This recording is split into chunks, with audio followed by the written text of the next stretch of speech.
Right, good morning everybody. The live stream has now started. So welcome to the meeting of the Neighbourhoods Overview and Scrutiny Committee on the 14th of November 2024.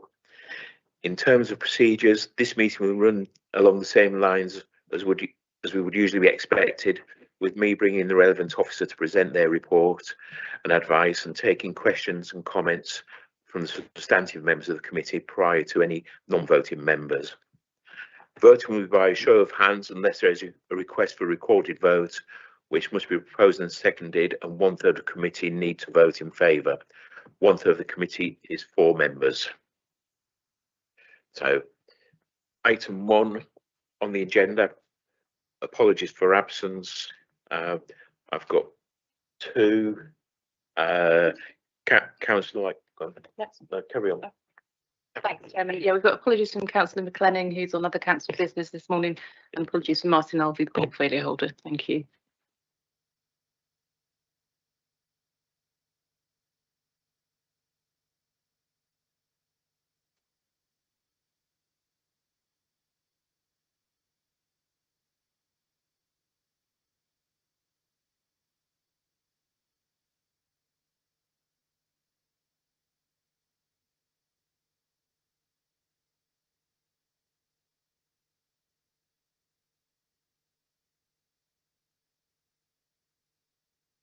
Sorry, Chair, can you turn your mic on, please?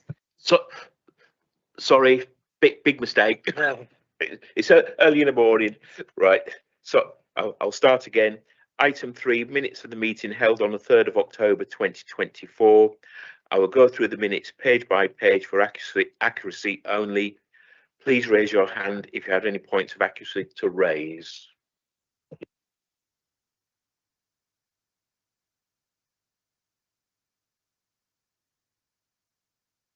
Page 1, 2, 3, 4, and 5.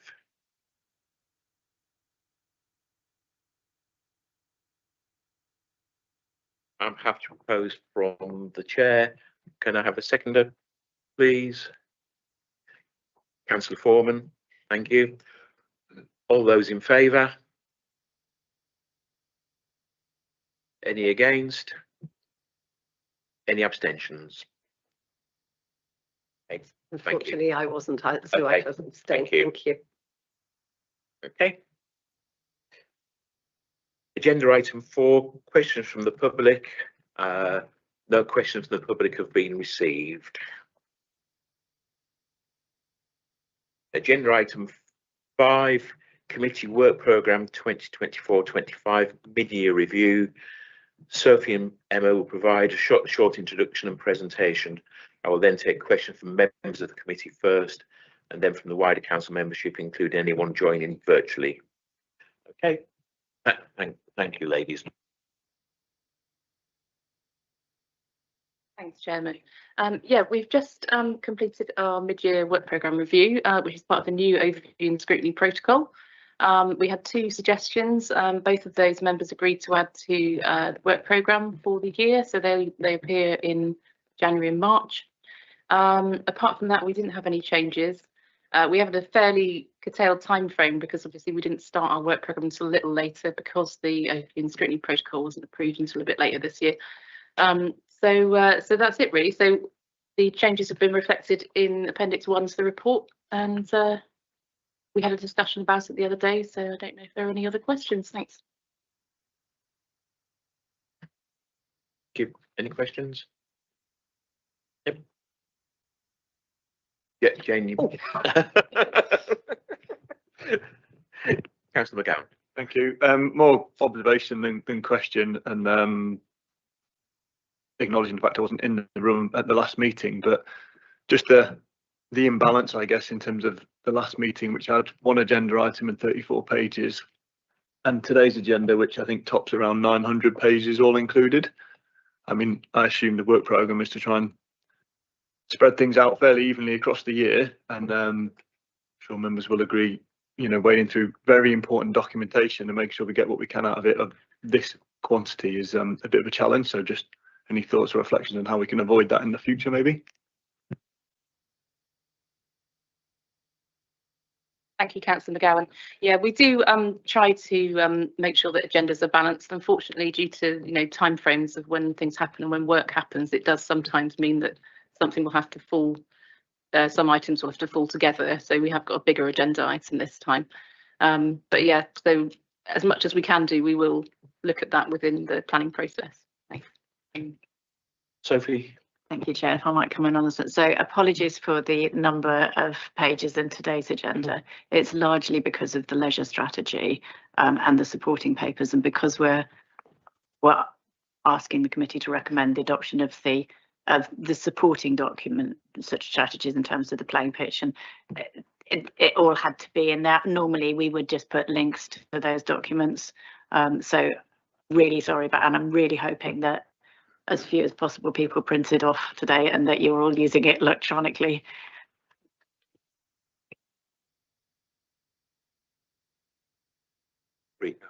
So, hey, thank you. Chair, I was just going to add that I'm probably partly to blame for that, for the annual report as well. It is obviously once a year, but happy to have a bit of a discussion at some point if you want, as to how we refine that if necessary. So. I think it is a case, it's just the way everything's fallen, and it's just all appeared at the same time. And it's been thick documentation. I must admit, I'm still waiting for the paper copy of the leisure strategy to arrive in the post. I think the postman is still recovering from delivering the first part of it. Yeah. So plenty of time trying to juggle reading the screen and reading the paperwork as well. So, if I might, if we know that there's going to be a significantly heavy paper for those members who do request paper ones, and Chairman, I know that from the Chair's point of view, it's really helpful to have that. Maybe we could just print some parts of the agenda in future. That there might be a way of making it, and so that you don't have everything printed out. I think the issue was because of the supplementary agenda, so that's the reason why. Okay. Any further comments on the work programme? No? Right. So the recommendation is following the committee's mid-year review of its work programme, the updated version set out in Appendix 1 to the report be approved, and 2, in accordance with the Overview and Scrutiny Committee protocol, amendments to committee work programme can be determined by the chairman of the committee in consultation with the vice chairman, the senior responsible officer, the democratic services lead, with any change to be given effect by the senior responsible officer, and the committee to be notified as soon as any changes are approved.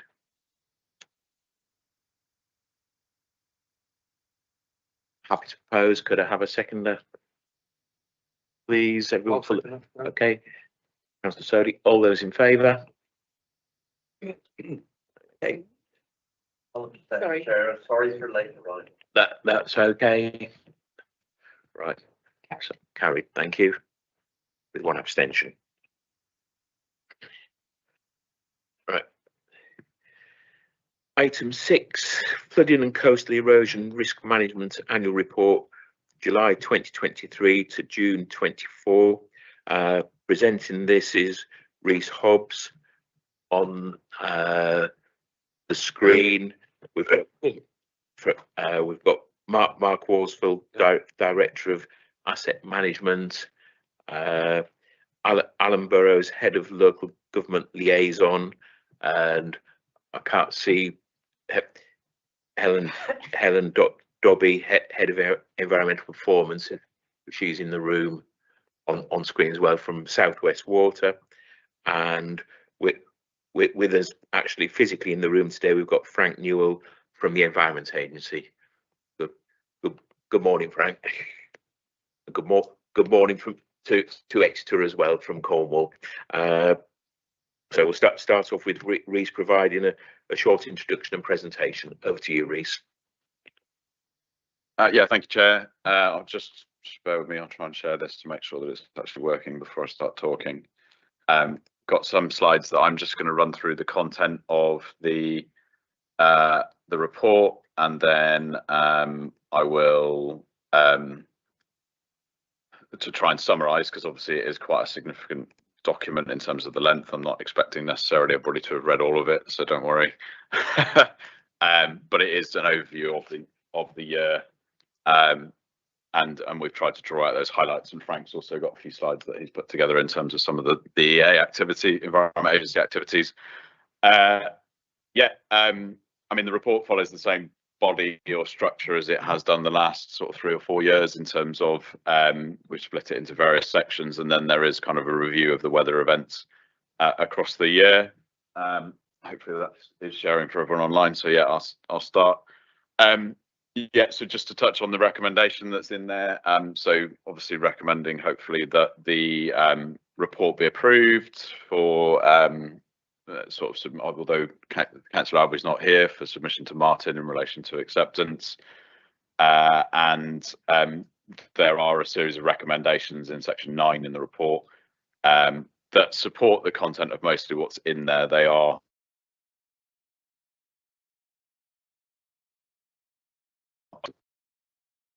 in any great detail, but it's just to highlight that. And the second one, we've obviously got the different risk management authorities in the room. So Frank supporting, and then Mark and Alan and Helen as well from South West Water, so that we continue to work in that partnership way that we do as risk management authorities under the various bits of legislation in relation to tackling and flooding and coastal erosion issues. So just, I guess, to try and run through the slide quickly on the deck, I'm going to talk just briefly about highlight our roles and responsibilities with the different organisations. I'm going to, as I said, pick out the parts of the annual report that kind of are some of the key, I think, successes, but also some of the work that we've been trying to do across that year. That's the one thing I do need to point out with this. It is essentially a retrospective look.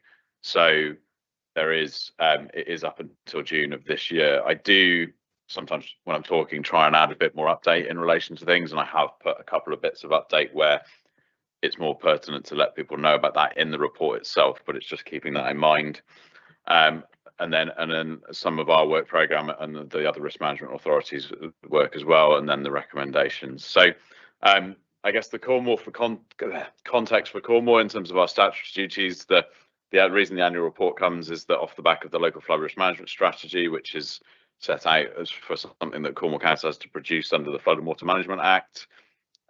We bring the report every year as kind of an update on progress, but also the opportunity for members to scrutinise that and ask questions. There are a number of other legal responsibilities that we have in relation to we're the lead local flood authority under that Act, and we also have a duty to maintain an asset register. And then we also hold a significant number of roles as the Coast Protection Authority and other roles which aren't included on this slide in terms of any of the images around Land Drainage Act responsibilities. So I think I've shown this slide to the committee quite a few times, so don't intend on dwelling on it, but we have in the Environment Service the split across 3 different main parts: the carbon neutral and climate change action plan as part of the climate emergency, the nature recovery team as part, and the ecological emergency and the growth strategy, and then the work that this falls under in relation to environmental adaptation. And I've talked previously to the committee on sort of what seems like a rolling sort of discussion around the adaptation strategy, but I promise you probably won't see me till next year now. So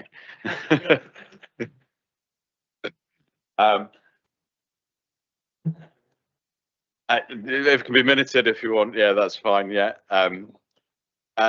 So I guess in terms of our responsibilities, trying to break that down. So the risk management authorities that are with us, we share responsibilities in relation to flood and coastal erosion. The council has sort of lead responsibilities around surface water, groundwater flooding and coastal erosion, but the Environment Agency has the responsibility for river and coastal flooding, and the oversight of flood and coastal erosion risk management across the country. But obviously that is split into sort of respective.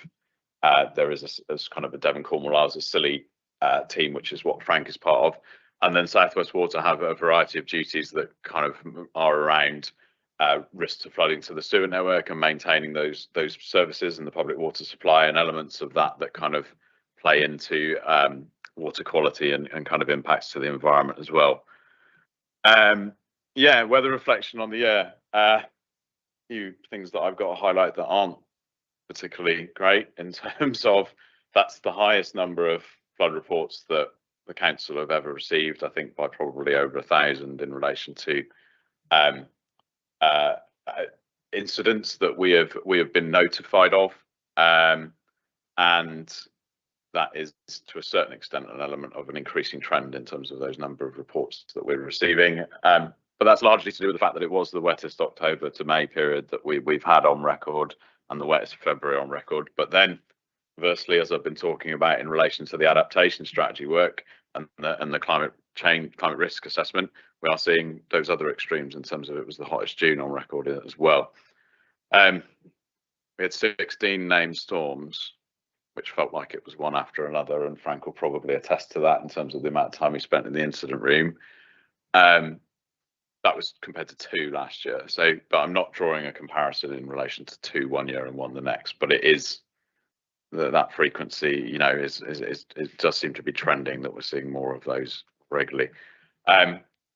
Significant numbers of properties affected by flooding, and properties flooded internally. To try and break some of that down, I think the average for properties flooded is internally is somewhere around 147. So this year we saw double the amount that we would have perhaps normally seen. And yeah, just to highlight, I guess the main source of that flooding continues to be surface water, but we have had some river, sort of individual river and tidal events or coastal events over that period that we're talking about as part of the report. Which the reason why I'm highlighting that is it then comes down to the different organisations that are responsible for dealing with or mitigating against that type of flooding. And we did have some significant tidal events, which will play out into one of the next slides I'm going to show you. You can see there, just because the number of properties affected, it doesn't always correlate to the number of properties that flood internally. So obviously October, we had a number of properties affected, but it wasn't wasn't the month that we had the most number of properties flooded, if that makes sense. And that again will I will explain in a minute. So to try and put that in some context, so to see whether there are some changes or trends, there's an element I need to get a division in this graph, which I haven't put in. But if you see the year where we've got little record in 2014, that's actually correct that there wasn't much flooding in that year. But what I wanted to highlight is that the change in the way that we recorded the data changed around that time. So the trend that we're trying to look at would be post, I guess, 2015. And you can see that there is broadly, to a certain extent, an increase probably overall in those numbers of properties that we're seeing affected. The 2013-14 were significant storm events, and we did see quite a lot of effects there as well. So I just want to stress that it is always difficult to try and draw some of those trends across a short period with changing data sets, but it is, you know, as evidenced by this year, the volume we saw. So I guess why I was trying to explain some of that is that we chart those properties across where they are in Cornwall. There's a number there that we've got. The red dot sticks out a little bit like a sore thumb. It is Lou. So it probably won't come as a surprise to the committee, but there is obviously work that's been going on for a significant period of time in relation to trying to address that. And I think that event was something like 60 properties across 2 events, Frank, I think, wasn't it? Something like that. Moving on then, we do bring to the committee that information in relation to bathing water quality, and we did talk about last year as to how it would come, but we agreed that it would still remain in. I think just 2 things to point out on this in terms of there are the number of beaches with the pollution risk forecast has dropped. The reason for that is not because it's the Environment Agency review those on a yearly basis, and it's for one reason or another that they've deemed that it's perhaps not necessary or not required in relation to having a forecast for various reasons. There are an extra number of CSO notifications that were seen across this reporting period, and the PRF notifications as well. but obviously we did see a reduction in the number of CSO actual notifications, so that's combined sewer overflow notifications this year. We used to do the forecast in relation to what that meant for bathing water quality for the beaches, partly due to a change in some of the resources. That doesn't happen anymore. I think from discussions with South West Water and others, certainly more recently, we've felt that it's better to bring to the committee the ones that the Environment Agency publish rather than the ones we think they're going to be, if that makes sense. So we will be able to discuss them retrospectively next year if we want to, if that follows.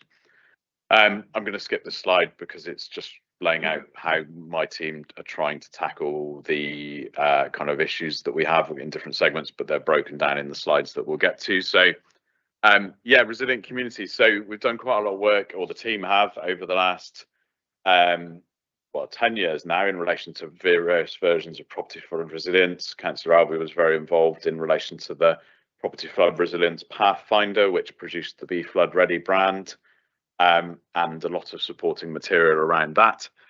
So property flood resilience is essentially those measures that are installed directly or either actively or passively on a property to try and help protect them against the risk of flooding, and it's largely able to be used in areas like Cornwall where we can't necessarily build large schemes. So it is something that we have been trying to focus our attention on in terms of putting the scheme together, and Claire and my team has literally on Friday sent the business case to the Environment Agency for assurance to be able to get that up and running hopefully by the end of the year. I want to get it running by the end of the year because it has funding allocated, so I'd like to be able to try and spend that if I can.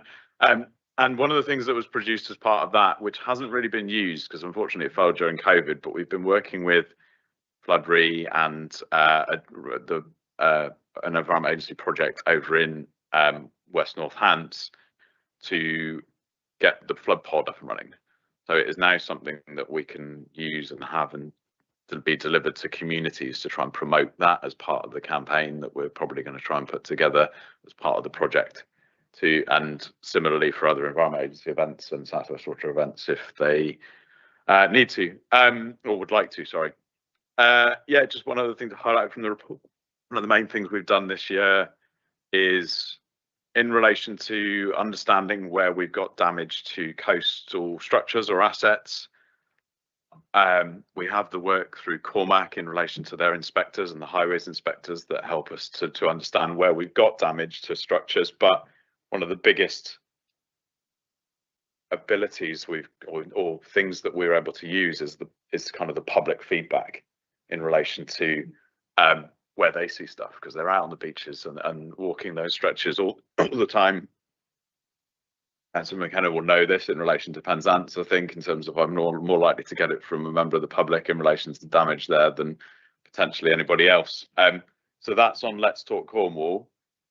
We have been trialling it for a while and it's been really successful so far in terms of you can go on there either as a member of the public or as you can see, the parish council have provided that to indicate where you've seen damage, and we will be able to try and get it then put through to either my team, or if it's highways or the public open spaces team, or if it's an Environment Agency structure, that we can work with them to notify them as well. So just wanted to highlight that one because it's been working. But to publicise it a little bit more.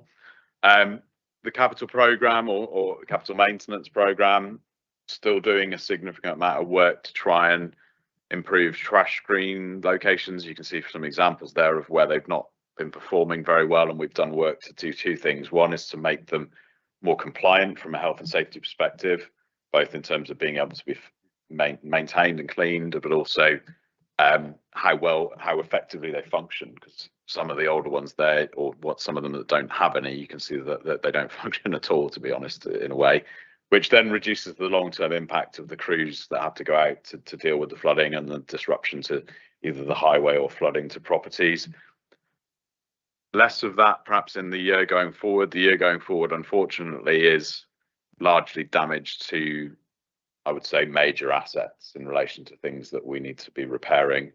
And there are a backlog of those that we're having to try and prioritise on a risk basis with funding that we have available through the Environment Service Capital Maintenance Programme with what it will allow.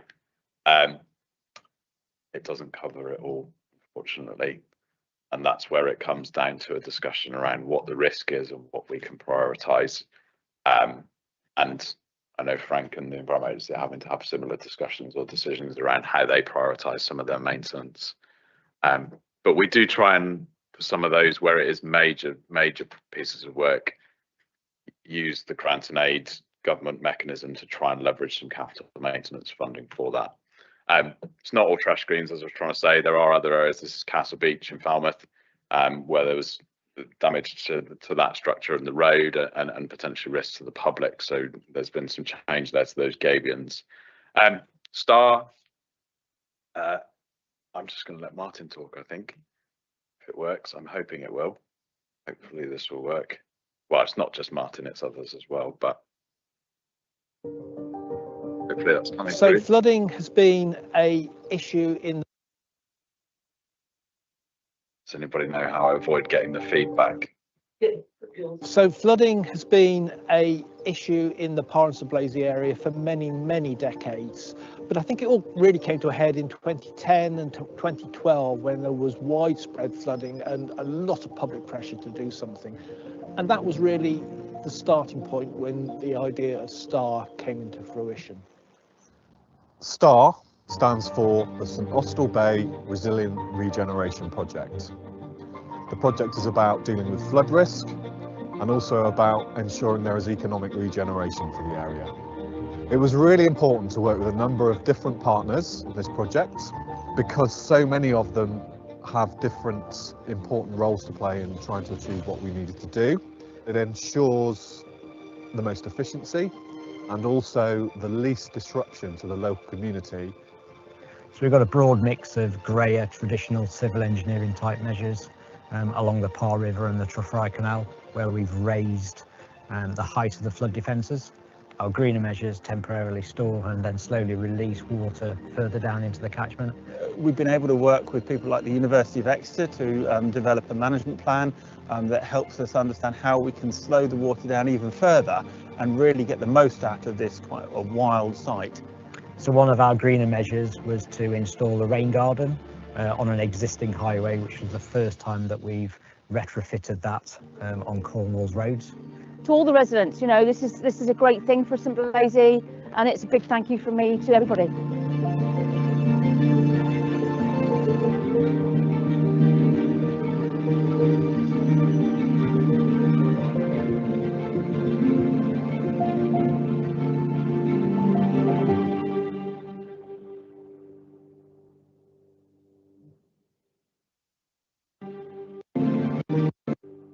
Was in the video, sorry.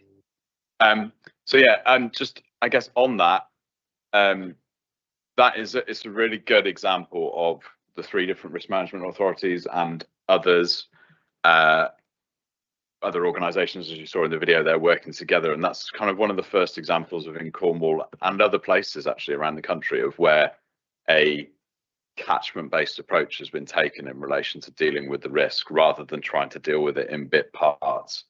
And that undertaking shouldn't be underestimated. It's something like £35 million, and I think it's some 25 different landowners this project was having to work with, which is no small task in itself. There's two minor bits that we are just waiting on finishing, but predominantly the project is finished and done most of its reporting now in this period, which is why I wanted to sort of really champion the success of that. And anecdotal again, but talking to Councillor Giles there, with that wet period we had, we didn't see the levels of flooding in any way that I think we had seen previously in that location. I'll always caveat that to say that we didn't see some of the high intensity rainfall that we had perhaps seen. It was more prolonged, but equally, I think at the moment, I think we can take that as a win, definitely so far. That's great.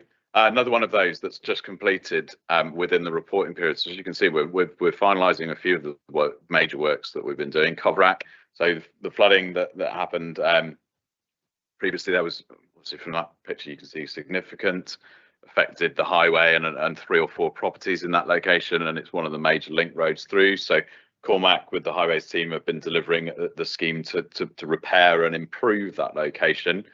And that finished, I think, in January of this year, the reporting year. And I've just got, again, another video to sort of show you the kind of indication of the scale of the works that's been undertaken in that location. So another delivery of a successful project which has come funded from highways, but also with support from the flood risk grant and aid funding from DEFRA and the Environment Agency, essentially. Yeah, so the cover up, yeah.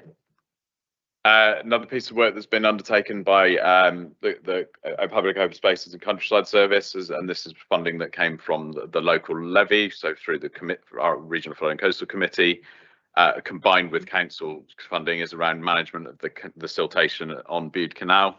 It does form a flood relief channel as part of in high flow circumstances. Really challenging. You can see the type of work they're having to do with the excavator there, but some of that was needed to be done from in the channel. There is also an invasive zebra mussel on the lower reaches, which made it even more challenging because you can't just take the spoil away and put it somewhere else. You have to dry it out to make sure you kill the invasive species first. So a significant amount of siltation that's been removed from that system. But the question then becomes, what are we doing to try and stop that from having to be done in 10 years' time again? And members of sort of Frank's, well, not Frank's team, but one of the other teams in the land management team and the Environment Agency are working with the landowners in the upstream catchment to try and reduce some of the agricultural runoff that perhaps is contributing to some of that siltation. So another success there. Nature-based solutions. So Dion in my team's been doing a lot of work to improve this database, which is it's publicly available, but it catalogues where all of those natural flood management type interventions are being undertaken in Cornwall. You can see there's a significant amount now across different, and this is not just the council, this is all organisations and even private landowners, where it's things like tree planting, installation of grips and gullies, and even the release of beavers into various catchments in relation to better managing it through sort of from an ecological point of view as well. I wanted to highlight one here in relation to this is work that it's called Climate Resilient Mevagissey. It's work that was being done through the West Country Rivers Trust. We're sort of assisting as the council with it, but not in any major part. But it's also being done with the Environment Agency and Climate Vision, so working with the landowners and the farmers in that location to look at things like using herbal ley for crops to reduce runoff, but also that contributes to kind of feed, and also then other measures like tree planting and others to try and reduce that amount of water that actually lands in Mevagissey. And I think from work with Frank and his team previously, part of that reason is that there is limited impact we can actually do as to stopping the flooding or preventing it in Mevagissey itself. So it's all about working upstream in the catchment to try and prevent that. So that's a positive. I'm not going to go through this in any great detail because there is quite a lot in it, but Making Space for Sand has now been running for a significant period of time. It's gathering a lot of information about the coastline and stretches and doing kind of public engagement work with that's a coast snap station. So the idea being is you can generate the change in a beach over a longer period of time through public contributions, so it gets people engaged. They've also been doing work to enhance and protect some of the dunes in certain locations, and the Cornwall Community Flood Forum have been working really closely with various communities to try and put together resilience plans around what are they going to do in the event of flooding, but also how do they want the community to look in the longer term in the context of that change. I'm not sure why that's jumped straight over there. Apologies for that. I didn't realise that's happened. Just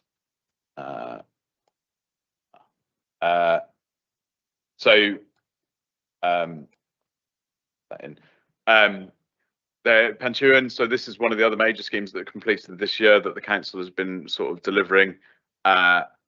25, 26 properties at risk, and a number of those flooded on a couple of occasions. I think it was 2014. So that is actually the photo that I'm now going to need to drop back into the presentation, is effectively a granite core, but it is as a sand dune type front with marram grass on it. So it's kind of a natural hybrid of those two different styles. It's the first instance of it, that defence is set back from the frontage, so it's almost the first instance of us rolling back a stretch of coastline in a managed realigned way, but still protecting the community that are behind it. And the landowner played a big part in that in terms of contributing the granite blocks. So it's a really good sort of win there in terms of being able to contribution in kind, and was really supportive of the project, and it's helped to also prevent some of the deterioration to the historic harbour that was happening as a result of flooding events. And again, it's anecdotal, but the adjacent areas did flood in the surge we had in February of 24. The community didn't. So I think that is seen. I can definitely say that one I think is functioning the way that it was intended on. Lou, I mentioned this. There is still the work being undertaken in relation to I nearly said a solution. There's never a solution in terms of a way of minimising the risk to Lou. That is still ongoing. We're waiting kind of the indicative funding allocations from DEFRA and the Environment Agency at the moment as to when that may fall in relation to being able to fund that from a flood risk perspective. But there is still a significant shortfall in relation to the remaining funding that's required from an economic development and kind of a public realm perspective, which makes it challenging. But there are various options that have been put forward and a preferred option chosen. The shoreline management plan, this is really more a tool for the public, but it's able to be used by sort of practitioners as well in terms of the shoreline management plan and what it means for Cornwall in terms of the management intent for different locations. We know we can't continue to protect everywhere. What are we going to do instead? And that's not a new thing. It's been around since the 90s and was kind of adopted by the council in 2012, but it's never really been publicly available in terms of, we've had a site that it displays it, but gov.uk has now produced one, which means that you can go onto your stretch of coastline and kind of work out what the approach for that is. And you can see in this location for Port Wrinkle, we're intending on holding the line in the short term, but we know that we can't do that forever, and we need to think about what happens to the community that sits behind it and the risk to them. And there are a lot of the communities that we're having that challenge with, certainly from a Cornwall perspective. I'm not going to dwell on this slide. It's more to put some of this work into context, because obviously I came to talk to the committee about the adaptation strategy recently, but it's just to show that some of this work very much fits in with that planning for risk and adapting. And one of the things that we've been working with the University of Exeter is to develop an online web page and tool that allows you to, or sort of people and officers to look at that risk. What does it mean in terms of the potential impact to health? But then what can we do to adapt or act? And that's one of the first tools that exists like that. And part of the power of that is that it's open source and it's peer reviewed. So it's actually kind of robust. So that's a real success, and that's been being used by a number of other councils around the country now. Bit more of the statutory stuff now, just sort of coming to an end, and then I'll hand over to Frank. We've got a number of, we've been providing input in relation to planning applications from a coastal perspective for the last 2 years now. So this is about trying to make sure where there is new development at the coast, it's safe, sustainable and strategic. Is it in the right place potentially? How long is it going to be there for? And does it fit with those shoreline management plans that I was talking about earlier in terms of what we intend, or what the intent for the locations are? It's been sort of we've been getting, so this is Paul in my team has done pretty much all of the responses for this, but it's fairly sort of consistent at somewhere between sort of 100 to 120, although this year was a little bit more. But what is consistent in terms of is the number of kind of non-objections and objections, but the proportions have dropped a little bit, and I think that's largely down to the work that Paul and the team have done to improve the information that's passed out to developers. So he's having to object to less of them because they're providing the right information as part of the planning application up front, rather than raising an objection in the first instance. Still doesn't mean that the objection is withheld. It still sits within the wider planning balance in terms of if the case officer, depending on the level of risk, but it is trying to help that minimise of inappropriate development along the coastline.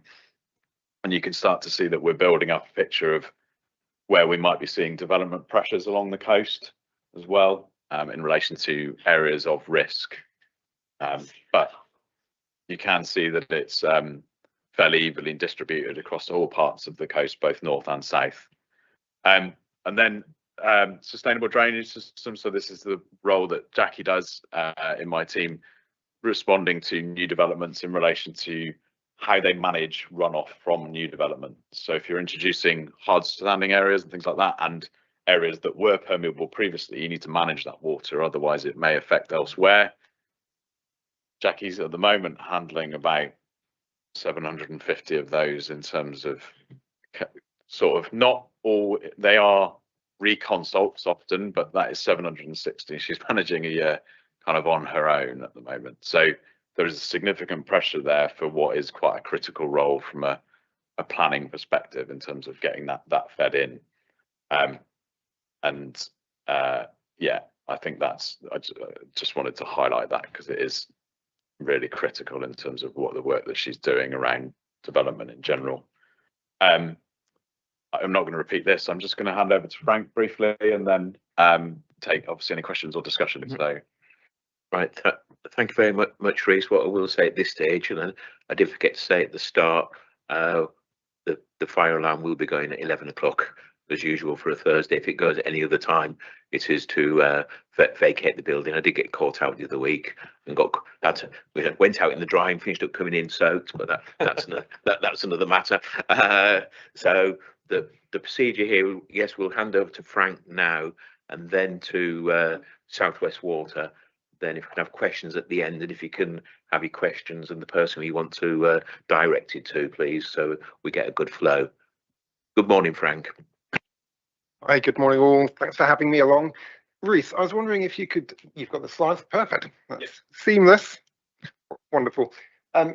Yeah, I'm Frank Newell. I look after what's called the Partnership and Strategic Overview team for the EA in Cornwall. And the idea of that team is to work closely with others as well as developing projects. Reece, do you mind moving on to the first slide? Yeah, perfect. So in terms of our work, we still do an awful lot of the kind of traditional flood risk management activity in terms of building and constructing flood defences, as you know them. But in terms of keeping up with future and ongoing climate change, we need to do things a bit differently.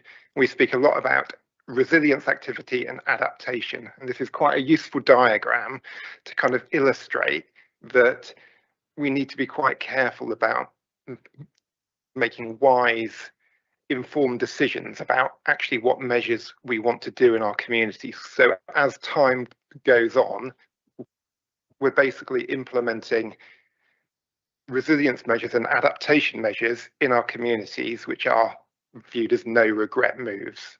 What we don't want to do is move ourselves into positions that it's very hard to get back from. And in terms of how we're doing this, it's an awful lot of partnership with the likes of Reece's team, with South West Water and other risk management authorities to make sure the EA, work with those, but also most importantly with the communities across Cornwall. So the importance of community engagement is absolutely critical. It always has been, but in terms of taking a community along with us to understand why we need to make changes. So we speak a bit about we want to avoid maladaptation. It's not the best word, but hopefully that will stick with you. Want to move on to the next one, please. So we spend about just over £500,000 a year on improving our evidence base, or our flood risk understanding for the county. And if you don't know what the risks are, it's very hard to manage them. So this is just an example of flood risk modelling work we've done in the community of Launceston to better understand risk. We provide this information out to anybody that is interested in it and wants it. It is quite technical in its first sort of guise. It provides flood velocity, flood depth information, but it starts to allow us to understand what is actually going on, what the risks are, and from that information we can start planning. So we're continuing to improve our evidence base across the county. We're also investing. We've spent a lot of time in the last year effectively preparing the ground for our new national flood risk assessment information, which will have climate change flood risk information for the whole country, all of England, and that information will be released progressively next year. Effectively, the team have been working hard on that behalf. Move on to the next slide, Reese. I just wanted to quickly touch on this. It's not all about working in communities, and Reese has spoken about this as well. This is a couple of photos showing how the large-scale growers in Cornwall are working to reduce the runoff from their land. And these little humps you see on the photo on the left will slow the runoff of water on the field. The photo on the right is the same field with a cover crop, which will stabilise that soil before the actual main crop grows. So the investment in our land management team working with farmers is absolutely critical as well, part of our route here. Reece, do you want to move on to we're also spending a lot of time in communities like Portreath to work on how we actually improve and increase resilience in that community. This one has a particular challenge because the main river that goes out to sea is in a tunnel, so there is no large proper channel in a way through Portreath out to sea. So we are looking at an increased, well, a scheme, I suppose, that will increase the resilience of the community, because if that tunnel were ever to block or have its capacity exceeded, which is quite possible, the water heads down over the school playground, onto the road, into the community. And as is classic with a lot of our communities, the ground inland of the coast is a bit lower than the coastline itself. So you have these basins that effectively can fill up. And there's around 100 properties at risk of flooding in Portreath. And our challenge is then funding that work, actually obtaining the funding. Civil engineering schemes are expensive. We're looking at around £6.5 million for construction for a Portreath scheme. And we're working hard to get that money, as well as undertaking the works for the design of that. You want to move on, Reece? In terms of another sort of flavour of our work is we operate a vast array of flood risk management assets across the county, and we need those to work well and dependably. And this is the replacement of the Truro tide gate, which happened a couple of months ago, and this gate will last about 25 years now. The old one was in for that amount of time, and this new one will give us another 25 years worth of coastal protection for the city of Truro. We did have a few issues with closing the gate earlier in the year because of siltation, and this new gate has got measures to address that issue. So hopefully, when we need it, it can close exactly as we want it. That's about a £3.5 million project that has gone on. And this is the last slide, Reece. So in terms of assets, we're not just blindly doing and just repairing everything. We are scrutinising ones if they're not working quite as they should be, or if we can do things in a better way. Again, Reece has spoken about the STAR project, and as part of our work in that community, we've decommissioned what we call Highway Dam. That was a flood attenuation dam on the river, well, on the Trufry Canal, and the flood storage area, in part, was the branch line, or the embankment of the branch line to Newquay involved and held back flood water, which was not a particularly sustainable way or long-term safe way of holding back flood water. So we've looked at it, a lot of hydraulic modelling, and as a result, we've decommissioned that structure.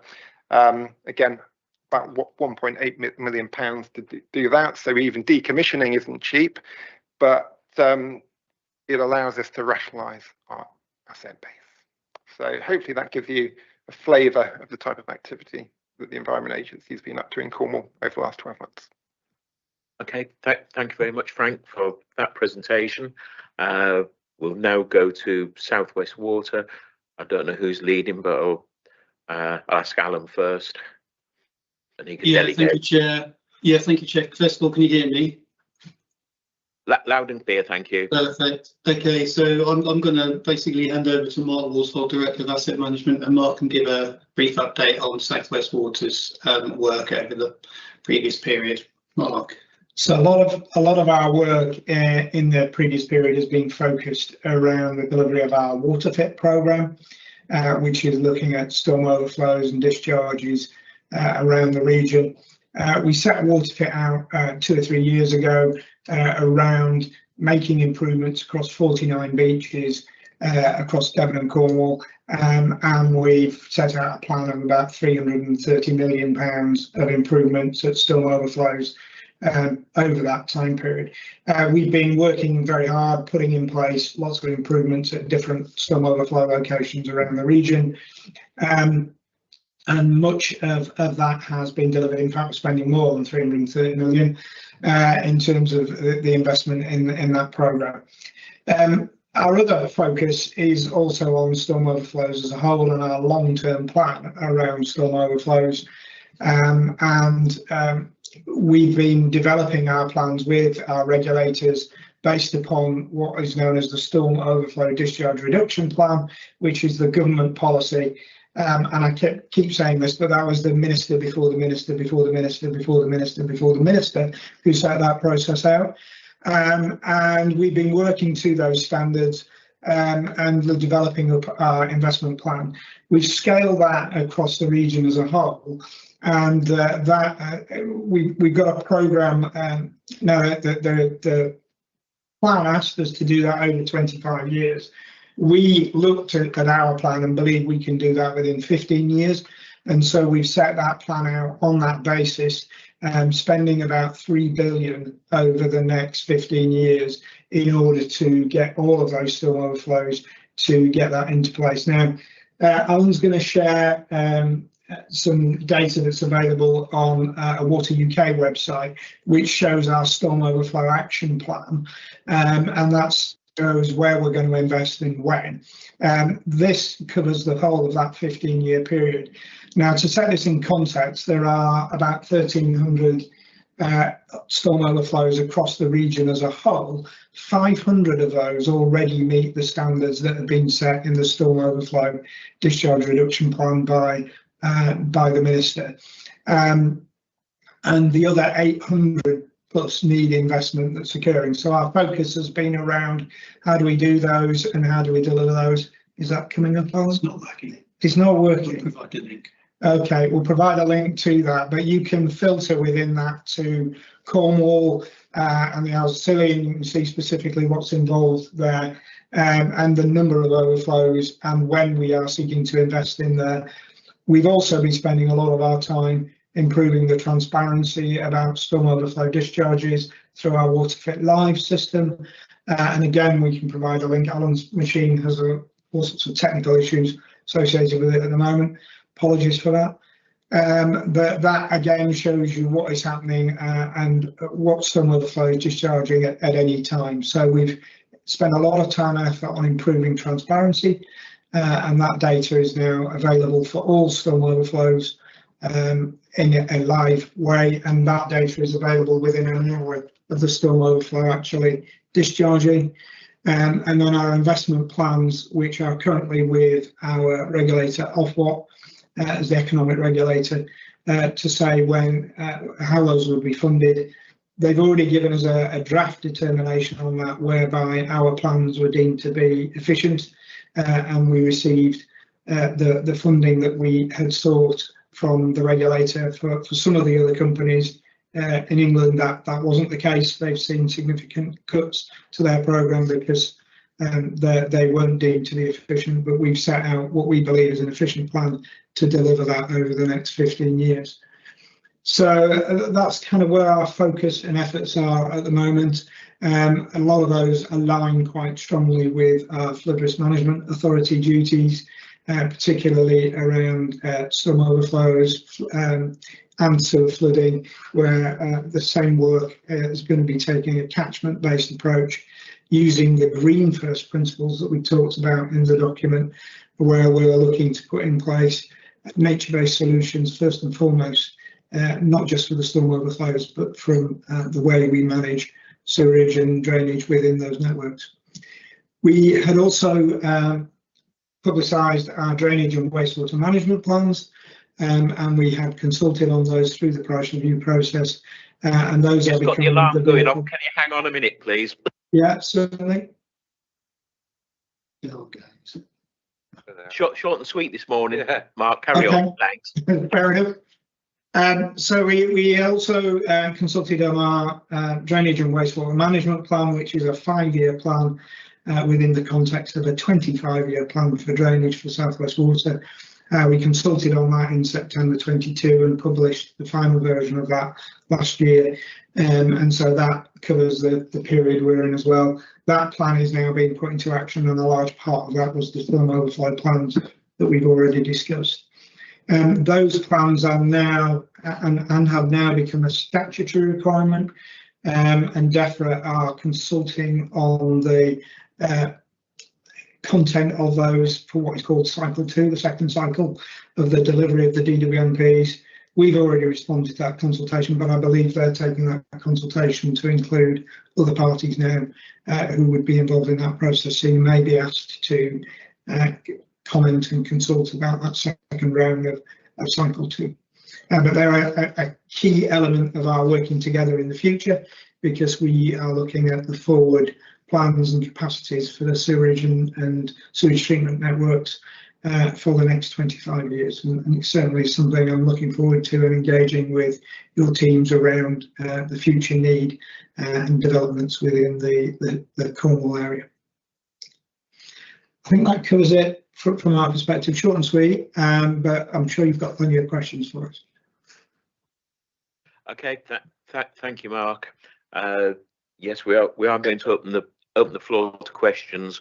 What I will say before we do start is bear in mind that what we are looking at today is the flood and coastal erosion risk management plan. So you can keep any subjects preferably within that line. First one is Councillor McKenna. Jim. Thank you. I've got brief questions for all three participants. Reece, yours are fairly straightforward. Firstly, can members have a copy of the presentation? Because we're much more likely to have a look at that and take that in than several hundred pages. Not that you've done several hundred pages. So if that's possible, that would be appreciated. Yeah, no problem. Secondly, welcome the use of beavers in terms of land management and in terms of the ecological side. Is that something we have a programme in relation to working with Cornwall Wildlife Trust, for example? Because there must be other sites which are suitable, particularly in the centre of Cornwall, rather than necessarily the sort of more coastal regions where you haven't got as many trees. So that would be those questions. Do you want me to go through everything, or do you want me to ask the other two as well, and then? No, we'll get Reece to answer his first, then go his best way. More than happy to share the presentation, Chair, to Councillor McKenna. Yeah, that's not a problem at all. And obviously then you can just delve into the bits of the report if it's I obviously didn't include anything in relation to Mounts Bay in the presentation, but it is in the report. Yes, I suppose in terms of the beavers, there's two things I would say. One is that they are perhaps one of the natural flood management interventions that have got more press. They are not the only one, I would say, and there are kind of a suite of different things that you want to bring in at the same time potentially. Yes, that is being coordinated. So Dion in my team works with the Cornwall Catchment Partnership and other groups in relation to one that's chaired by the Environment Agency around those natural flood management interventions and where the locations for potentially deploying, that's not the right word, reintroducing beavers into the wild is possible. So yes, that is being looked at. Okay, yeah, it's still Jim, carry on. Yes, sorry. Next question. Frank, you talked about runoff from farmland and sort of programmes being developed for that. Great to see you working with landowners in terms of crops. From personal experience, some years ago in the Far West, lots of landowners tended in those days to actually plough their land so it actually faced downwards, which inevitably ran into roads. So Crowless and one or two other places being cases in point. When you're actually looking at the programme of work, do you actually try and encourage them to reverse that if some are still doing it? Yes, absolutely. Yeah, you're absolutely right. It's all the things. Our advice is to how best to slow the runoff, which is about ploughing technique, but it's also about soil health, and it's combining the understanding of what soil type the farmer actually has, talking through that, and then the best way and the best techniques to use. We have quite a lot of issue with compaction as well, so doing subsoiling techniques is also important, but absolutely that is pivotal. Chair, if I may add on to that, just something in relation to that quickly. That team is in part funded through sort of DEFRA funding, but in part funded through the Regional Flood and Coastal Committee. It is, unless Frank corrects me, the only team like that that are that exist in the country at the moment. And I think from a Cornwall perspective, given that we have 80% land that is all largely devoted to agriculture, it is critical in terms of us being able to deal with some of those agricultural runoff or muddy floods issues. It's not all agricultural runoff, but it is land management in general. But yeah, so we have got a way of, from members' perspective, if you are aware of any issues like that, you can report it through us and we will then refer it to that team to try and make sure that it's followed up. So we've set that system up as part of that throughout the year to be able to refer those cases over. Oh, sorry, carry on, Jim. And finally, a question for Mark or two questions from Mark from South West Water. In terms of storm overflows and sewage discharges and so forth, welcome the fact that South West Water is recognising the importance of this and investing.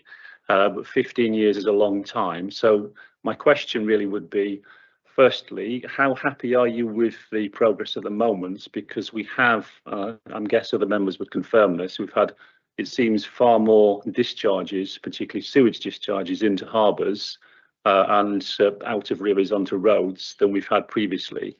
And is it true that South West Water have reduced the monitoring of the outfalls, so it's no longer required in certain areas? Thank you. So if I take the first question, as I said, there are 1,348 storm overflows. They have been built into the system and designed into the system over many, many years.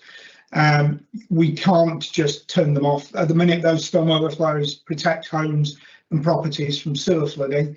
And yes, nobody is comfortable with the discharges, and there are things that we need to do to improve that. But it is a long programme, and that's been recognised by government through setting a 25-year timeline for delivery. We believe we can deliver that earlier at 15 years, and so our focus is to deliver that first and foremost.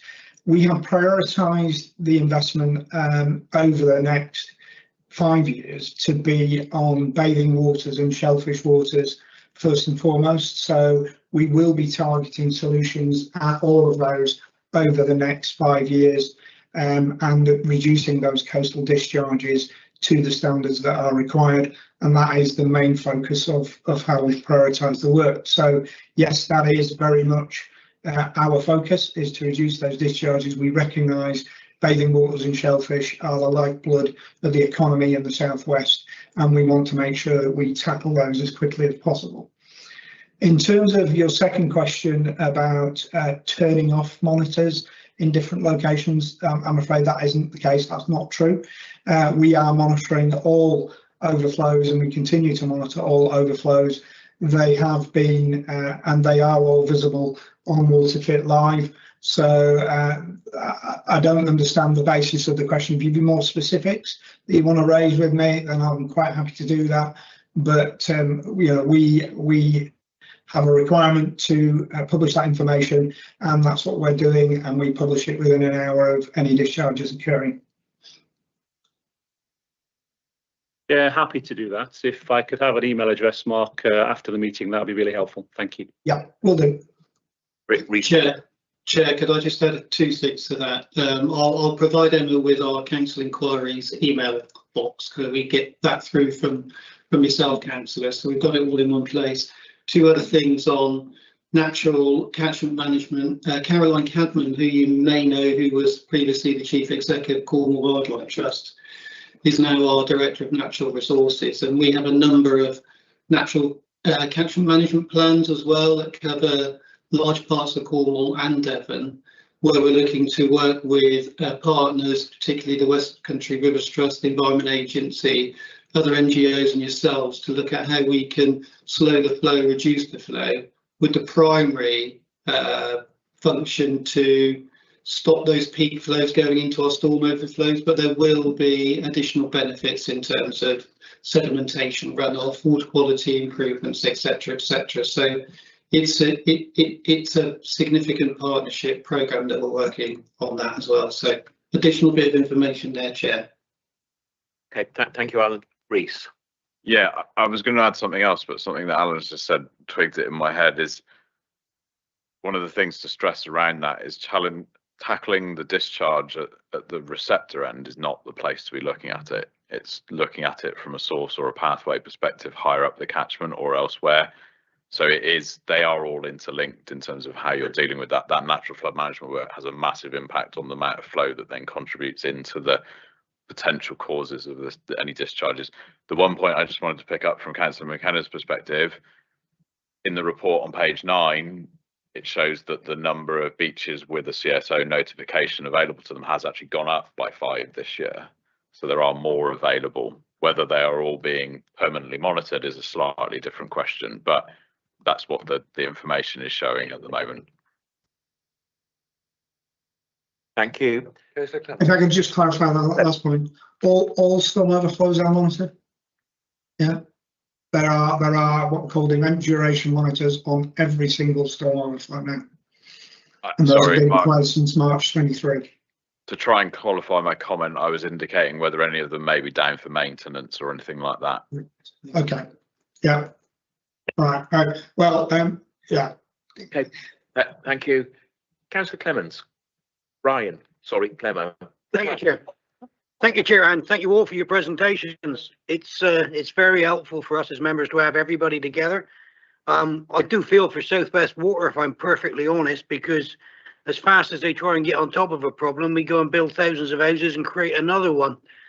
but it doesn't help. I'll direct my question to Reese because then he can take it up with all of you. I think we're all working together and you're all working together on projects that overlap. We all know that funding is an issue. You know, do you work collaboratively so that perhaps Southwest Water will do part of a solution on a problem, and then the council will chip in their little bit to do a little bit, and then the Environment Agency oversee it? Because, you know, when you've only got a certain amount of money to go around, if you're all three of you applying for the same pot of money to do the same job, how much time do you actually spend talking with each other to try and get best value for money? As a businessman, I like value for money, and I'm hoping that as a council we're doing the same thing. Yeah, great. It's good question. We do that through the Southwest Regional Flood and Coastal Committee as one of the ways that that's coordinated. I'm not going to land Frank in it or defer to him, but the Environment Agency do have that oversight role in relation to how those flood risks are managed. So maybe he can come in on it. But what I was going to say from a Cornwall perspective is that STAR project that we referenced is exactly an example of that. That project, I can probably fairly confidently say that had it not been the three different organisations being involved in the way that they did in terms of dealing with the various bits that they were responsible for, that wouldn't have gone forward in that way, managing it in the whole catchment, and it probably wouldn't have stacked up from a cost benefit analysis perspective, because you do get the efficiencies of working together and the organisations bringing kind of the match funding to various bits as well. So yes, I think there is the opportunity, or there is still a need to try and do more of that, which is why we try and bring that part of the second part of the recommendation forward to the committee each time, to make sure that we're still trying to do that, if that makes sense. And we do try and work collaboratively where it's possible, if that makes sense. So Frank, I don't know if you wanted to add any more. Yeah, and that's a great question. Thank you. I quite like talking about real things that we are doing. So Falmouth is a really good example. It's a priority catchment for South West Water with their drainage and wastewater management plan. And actually, we are promoting a scheme there at Market Strand to deal with the surface water flooding that is an ongoing issue there. And actually, we've only been able to promote that scheme in Falmouth because South West Water did all the hydraulic modelling. The council have provided great contact with the Highway Authority and facilitating what is possible in terms of drainage there, and then the funding sources as well coming through from those three organisations. I think there's plenty more to do in terms of sequencing everybody looking at the same community at the same time. That is definitely a challenge. Yeah, it's the only way we will achieve our very expensive schemes in the future is by doing that. So yeah, it's a continual sort of undertone of our partnership working, is to go, right, how can we sequence our programs? Yeah. And if I could just add, you know, we do this. We know that there is a significant program with the storm overflows where we genuinely do need to work together, and some of those value points may not necessarily be about money. It may, you know, one of the things that we need for a lot of the storm overflow work is access to land at the right locations to be able to build whatever we need to build. And so actually working together, identifying packets of land and areas where we can develop these things is just as important as different parties bringing money to the table. So I think, you know, working together is the really important piece, and trying to identify those opportunities. Thank you. Anything else further? No, just thank you for your answers, and glad to hear that we borrow £1 and spend £3, because I think that's the way to do it. You know, there's no point everybody trying to do the same thing using the same pot of money. With the storm overflows, it is a contentious issue, and it does have an effect, Mr. Chairman, on our coastal communities more than those of us inland. And it's a system that we use whereby all household waste and all household water goes into one system. Is there no way of diverting rainwater away from the sewerage system? So yes, that's something we are looking at in all cases, is how can we separate off Now, properties from about 1970s onwards were actually built with separate systems, with both foul and surface water going down separate drains within the property curtilages, and in a lot of cases within the boundary of the housing estates. One of the problems we found is that they all then join at the last manhole and actually then go into the combined foul sewer, which ultimately sees a lot of surface water coming into the network. We're looking at how do we separate those estates out, and how do we bring those through in a cost-effective way so that we can find another pathway for that surface water. But that water still needs to go somewhere, and that's again where we as flood risk authorities have to come together and look at what is the most appropriate pathway for that surface water to take. It isn't right for it to go into the foul and combined sewer. That's a good point that we can all agree on.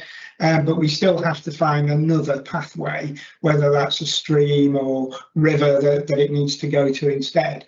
Or do we need to create a longer surface water sewer over a longer distance to take it? So we need to look at what that process is.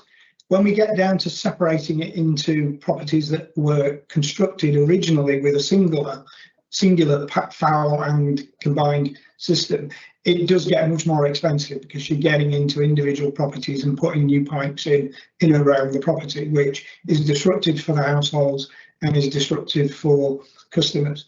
So we need to think about what's the right way and what's the right balance. But wherever we can, we need to separate. And wherever we can, it would be great for new housing and new development to be using the SUDS hierarchy and looking at how can we manage surface water closer to the new developments as they occur. So there's a whole range of different solutions in there, and we're all very committed to working around how do we do those things into the future. But there is a kind of point of where we can retrospectively do it cost effectively. And then there are a series of properties where it's been there for a very long time, and it would be very disruptive to start separating out surface water and foul within those property areas. Okay, thank you. Reece? I think just really quickly to add on to that, when I was highlighting around the work that Jackie does as the Sustainable Drainage Officer in terms of new developments, that's why that plays into that, because it's so critical in terms of managing how it's done on new developments. Thank you for letting me come back, Mr. Chair, and thank you all for your answers. Very constructive. Thank you. Okay, thank you, Clemo. Councillor Sodhi, and well, this is very timely. Due to my membership of the SWRFCC, first of all, I can confirm that everyone's working together pretty closely. We're privileged in attending the meetings when they come up, and they're very, very useful and very, very widespread, important. The thing I was going to say now, you just beat me to it, Councillor Clements. Basically, due to a guilty conscience, and Lawrence and Mark all mentioning the exact issue that you just mentioned, where surface water from roofs, for instance, is an issue because it goes straight down the drains. My house was built in the 60s. And I can tell you that by diverting the roof space on a small bungalow, in 8 hours I can get 800 litres of water, which now goes into a tank. The tank overflows, and I put pipes under the ground, go into ponds, and the ponds then gradually take this stuff away. So basically, if my house is typical of millions of others, I imagine it is, that if somebody could do something in terms of encouraging people to delay that water going down the drain and put it into a tank first of all, then you can use it. I use it for washing the car, pressure washer and all the rest of it. And then what doesn't go in there, it goes into the pond and floods the garden. But it doesn't flood the garden. Basically, even on those really bad days, the soak away in a third of an acre house will take that water away gently. So that's just hard to say that, but it's guilty conscience that drove me, and certainly it's been an absolute privilege being on SWRFCC. So it's really woken me up. Thank you. And the bonus from the SWRCC last meeting was it was at Pool Farm in Plymouth, wish it'd been a overnight one instead of during the day, because we'd then seen the beavers live instead of on, on camera instead. Yeah, you saw the beavers. Councillor McGowan, Laurie.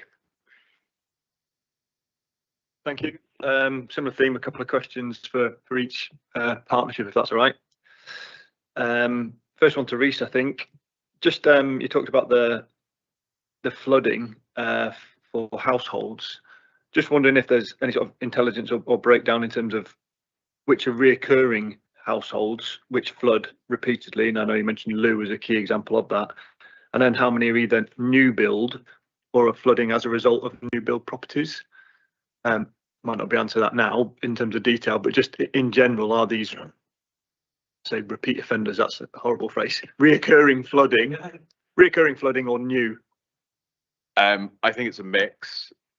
I did have a conversation about this literally 2 weeks ago when we were looking at the maps to try and further break down some of that, because Dion in my team, who does a lot of great work in terms of putting that entire flood event information for the year and the records together, I think we can cut that data in a bit more detail to get some of that information.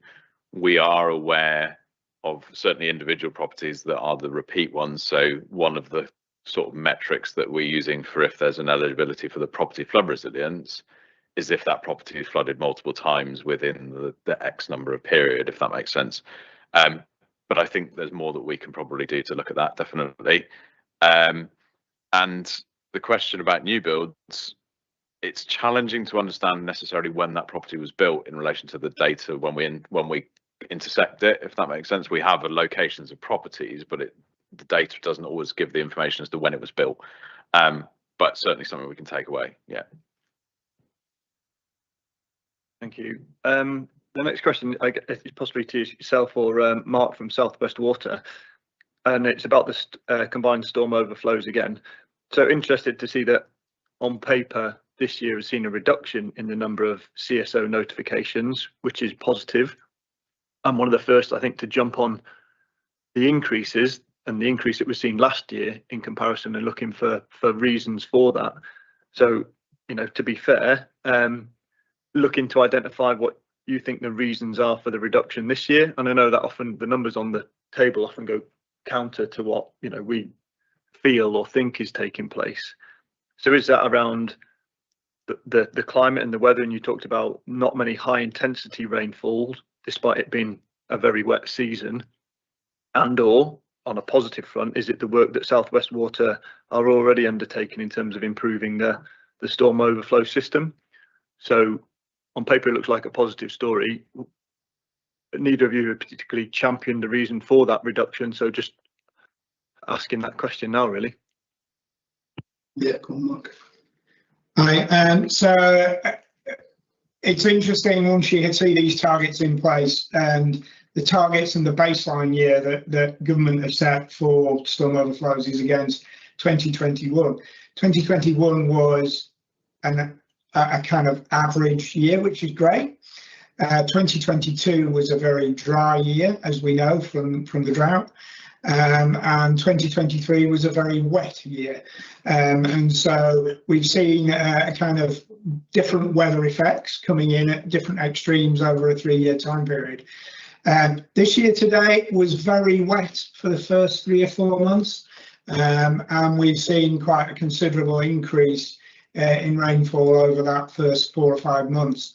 And that's been balanced by, it's actually been fairly dry over the last few months. And now I've said that, of course, the heavens are going to open and the rain's going to pour down. So I hope not. But what we are seeing is quite significant impacts associated with weather. And not surprisingly, storm overflow discharges are associated with the level of rainfall. And so, yes, we've seen improvements. We've made quite a number of improvements and we've seen reductions associated with that.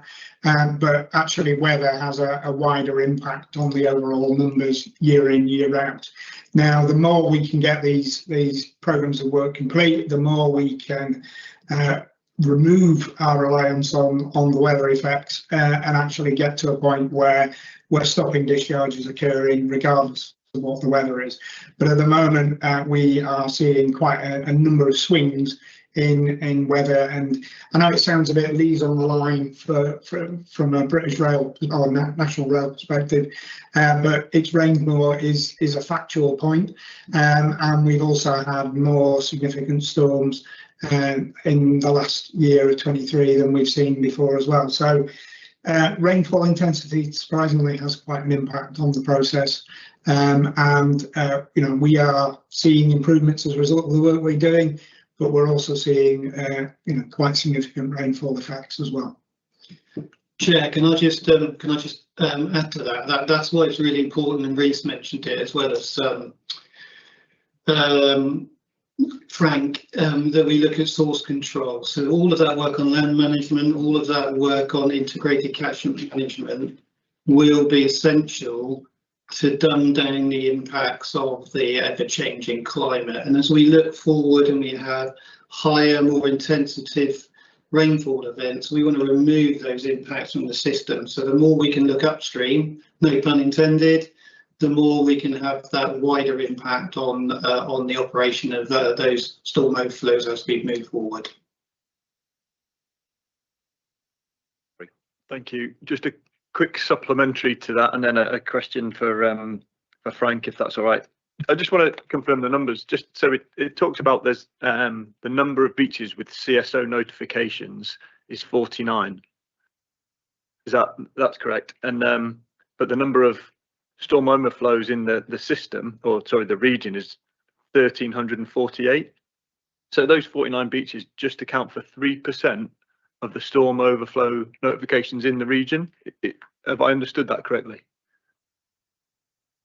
We're starting to stray outside of my area of knowledge here in terms of, but part of my understanding is in relation to whether those notifications are required, or where we have, and it's in the report, but it's not in the slide I showed, in relation to where we've got bathing water quality requirements.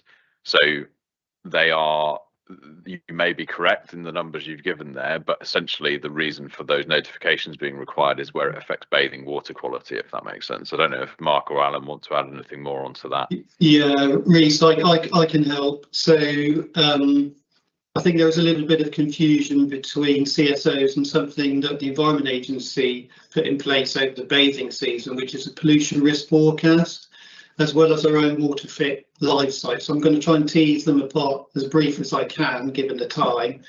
Our WaterFit live site, which we'll send a link to, shows when a storm overflow is operated, and it may have an impact on bathing water quality. That's the purpose of WaterFit Live, and that operates 365 days of the year, 24/7. Then there's the Environment Agency's pollution risk forecast, which they don't apply on every single beach, and that's where the 49 may come from, but it would be for the Environment Agency to say that. But they operate that pollution risk forecast during the bathing season only, between the 1st of May and the 30th September, and that's a combination of what's the current catchment conditions, what's the rainfall looking like, what's the state of the tide looking like, and is there more likely than less likely going to be an impact on water quality, and that's called a pollution risk forecast. So those are the differences between the two. What we do as South West Water, when the bathing water classification results come out, which are due out the end of November, we then have to look at whether or not any deterioration in class that's occurred over that period compared to the previous year is as a result of any of our storm overflows that may have operated at the time that the sample was taken. So there's a series of things that come into this equation. And then one other plug, if I may, Chair, we have our Beachwise forum, which is happening next Thursday, which a number of your officers and members may attend, and that's happening at Roadford. And if you want to know anything more about that, I'll provide the council inquiries email box that you can contact me on, and I can provide some more details about that. Thank you, Alan. Anything further? I'm getting conscious of time. We've still got. Yeah, sorry. Just one further question, and perhaps I can follow up with Reece, because not to confuse the issue, but I was referring to the CSOs in the table on page 44, not the PRS, which I understand are a separate thing, but I'll take it outside the meeting just to get the maths right. That's all I'm asking about, really. Okay, so thank you, Chair. Final questions around resources, I think, and funding, and you added to this in terms of Market Strand as an example in Falmouth, because I understand you referenced Portreath as an example, and I think it's somewhat similar in terms of civil engineering and being expensive works that are required to take place. And just a question about the funding being available for the proposed works, and just from an Environment Agency point of view, you know, you reference it being a really good partnership programme to address the issues, but are there concerns about the proposals for some of these works and then the actual delivery of them because of the funding challenges? Yeah, I would say you're absolutely right. The funding is a perpetual issue with us because government funding rules for, it's called flood defence grant in aid, and there's an extremely strenuous business case cost benefit type approach that we have to do to access that funding, and it's typically never enough because it's heavily linked to the amount of properties we're protecting, with a massive bias onto residential properties. So Falmouth example of commercial property, so we have to look elsewhere for funding, and hopefully the government have got top-up pots like things like the frequently flooded allowance. So if a community is flooded a number of times over the last 10 years, we can then make a bid into that pot. And then there's other organisations like the Department of Education has additional funding pots which we're tapping into, actually, or hoping to tap into for Portreath, but also Mousel. We've extracted quite a lot of money out of that pot for that community. But yeah, it takes up an awful lot of time, and it links into a slightly wider issue that, and this is where the work of Reese's team is so important, is that the government funding model is still looking at properties better protected. That's a really clear metric because politically that's quite a useful tool to say we've invested this much money, we've protected this much property. But actually how we want to start working with natural flood management, etc., is to do the right thing in a community by spending money.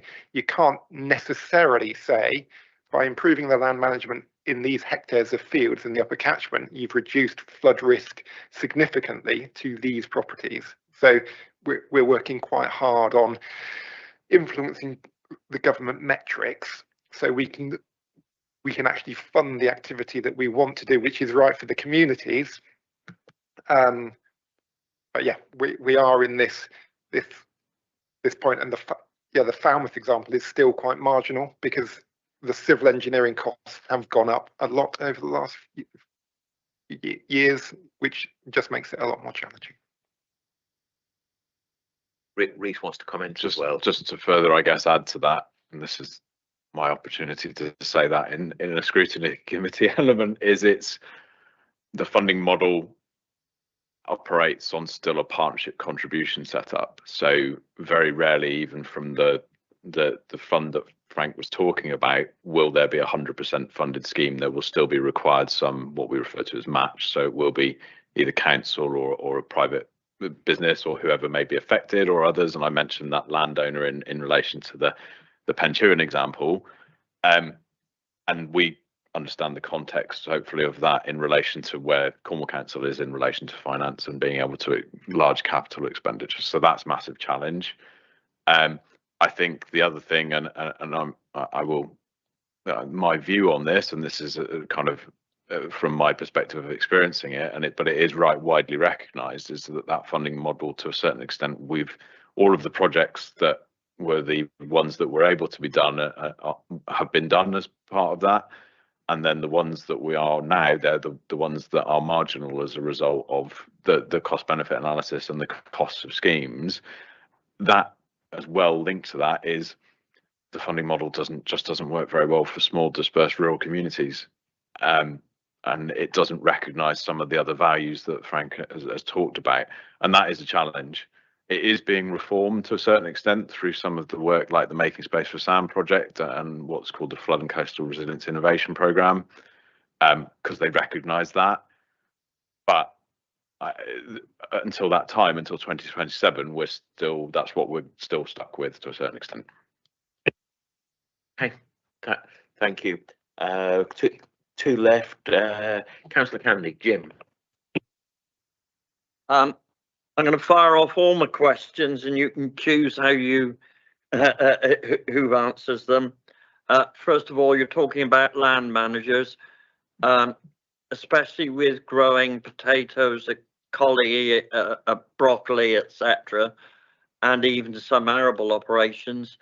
It's not landowners, it's large-scale contract farming companies like Riviera, SEF, and they have a contract to occupy land for a certain period of time.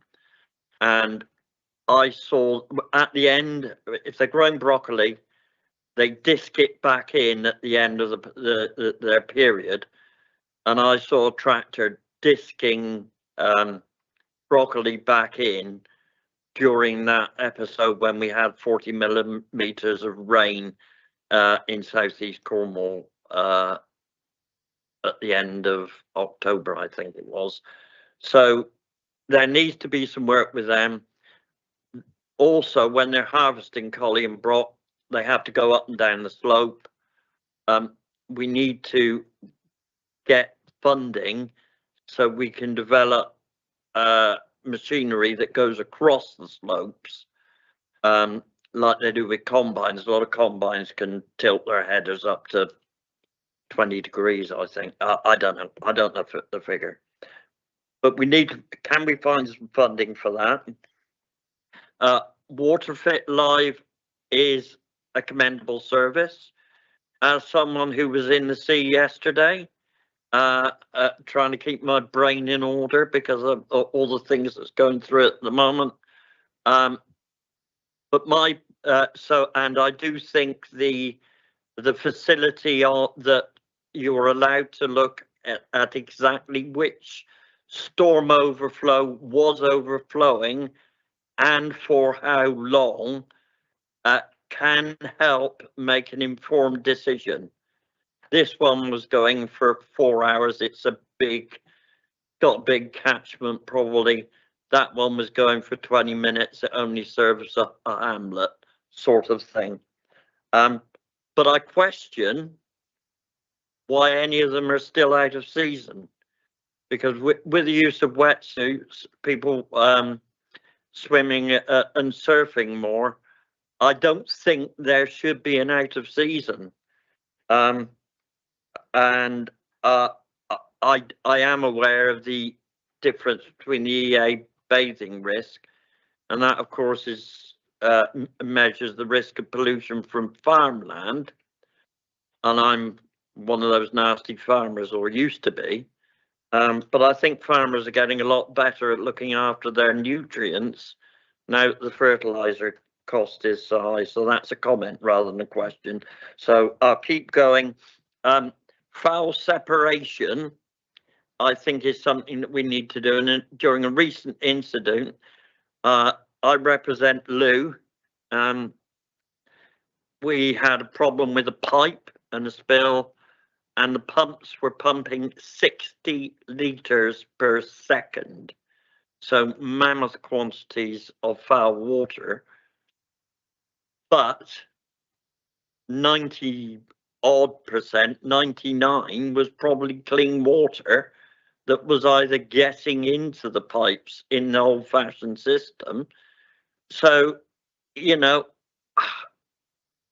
we need to find a way of retrofitting some of these really bad areas, because what's the cost of pumping 60 litres a second up to a treatment works and treating it? That's got a climate change, you know, electricity generation, etc. I've mentioned being out of season. The other comment I've got, in lieu, the town council were objected against planning for a housing extension of 30 or 40 houses. I know Suds work. The river geographically, you know, as the crow flies, is not, is probably less than half a mile away. But we do need to get on top of this foul water separation, and how can we do that is probably the question. Who wants to answer? Because I'm quite conscious of time. I will rattle through a few answers, and then if anybody wants to add more on, Grace. that would be great. I'm not going to pick up the foul separation one, though. I'll leave that one to South West Water, if that's all right, because that's better for them to pick that one up. From an agricultural perspective, I know that the land management team do work with the organisations like Riviera and others already. So that is something that they've been specifically sort of, because they recognise exactly that, Councillor Candy, in terms of that it's not necessarily the individuals. Sometimes it's where you've got the organisations that are how managing those areas. The machinery side of things, there is a responsibility to a certain extent, I think, from the farming sector to be driving that forward rather than necessarily us. The RFCC does have a farming representative on it, and it is something that we can pick up with him and ask the question on as to how it's handled. I don't know the answer off the top of my head, but yeah, the season side of things from a bathing water quality perspective, it's probably a question for central government, but I did see something very recently in relation to the fact that they are considering extending the bathing water quality to being potentially all year round. It is good, but equally it comes with a caution, because there is a significant amount of resources required to monitor that, both from the Environment Agency and from the council. So it does place a bigger burden on us and the Environment Agency and South West Water as well. And the other thing around that is, and this is pertinent specifically for Cornwall, is that one of the other things that is considered, that if we do see that, we may see the water quality classifications for a number of beaches drop, because if you are considering them across the whole of the year, you do end up potentially picking up a number of events that you weren't picking up in the bathing water quality. So whilst the increased monitoring is a good idea, and it's always great to have more data, it comes with a risk. That makes sense. The town council element in terms of the SUDs, yes, I would just continue to push SUDs if I can. It is still partly what is considered by the case officer, though. So depending on what the case officer decides, then depends on what does or doesn't get applied as a condition. I'll probably leave it there. I think that was rattled through. But if anybody wants to add anything from the different organisations, so yeah, if I just add to that, Reece. So just so everybody's aware, DEFRA launched a consultation yesterday on bathing water criteria and principles, and that does include an extension of the bathing water season. So everybody is, it's a consultation open to everybody.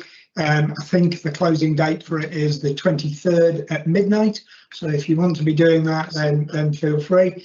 But that is part of the consultation. There are, as Reece says, a number of impacts associated with that. But we've recently done some work with the Environment Agency looking at sampling out of season.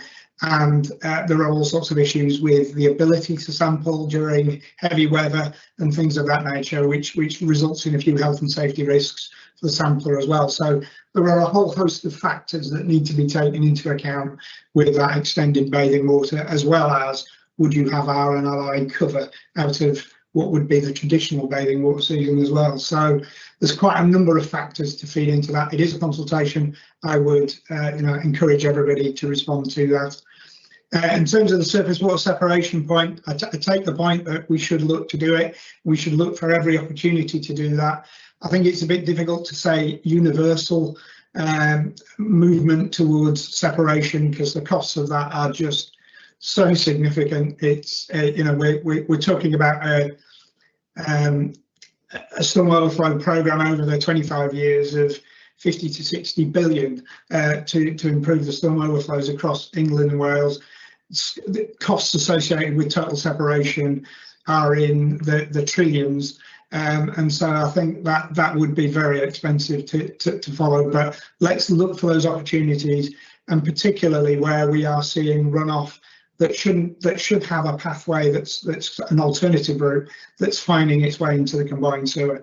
We're seeing a lot of runoff from farmers' fields, etc., into highway drainage, which is then in the combined sewer. We need to look for those pathways and look how we change those pathways where it's economic to do so. It is a challenge, and we need to follow that kind of green first principle to separate out wherever we can.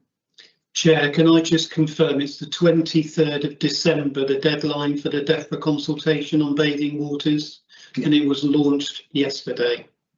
I thought the 23rd of this month was going to be short and sweet. Yes, sorry, I'll clarify. Did I say November? You didn't say. Okay.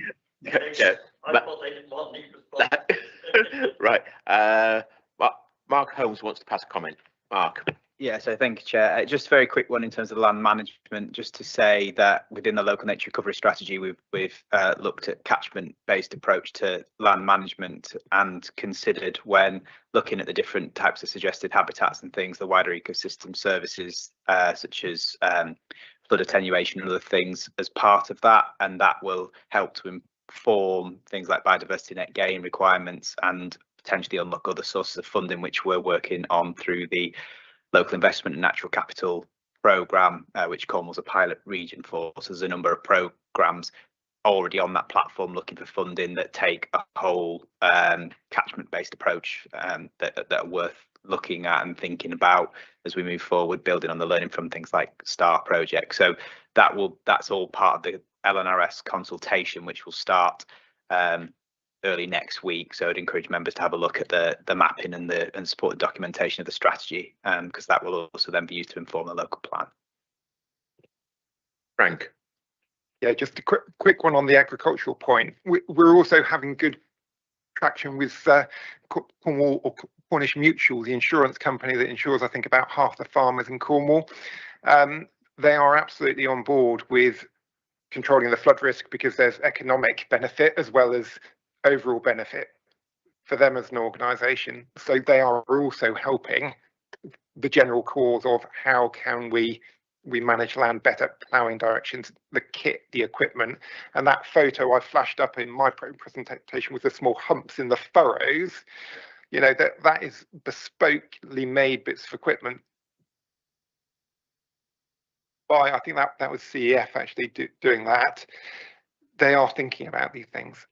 So absolutely plenty more to do, but there's enough organisations sort of pulling in the same direction.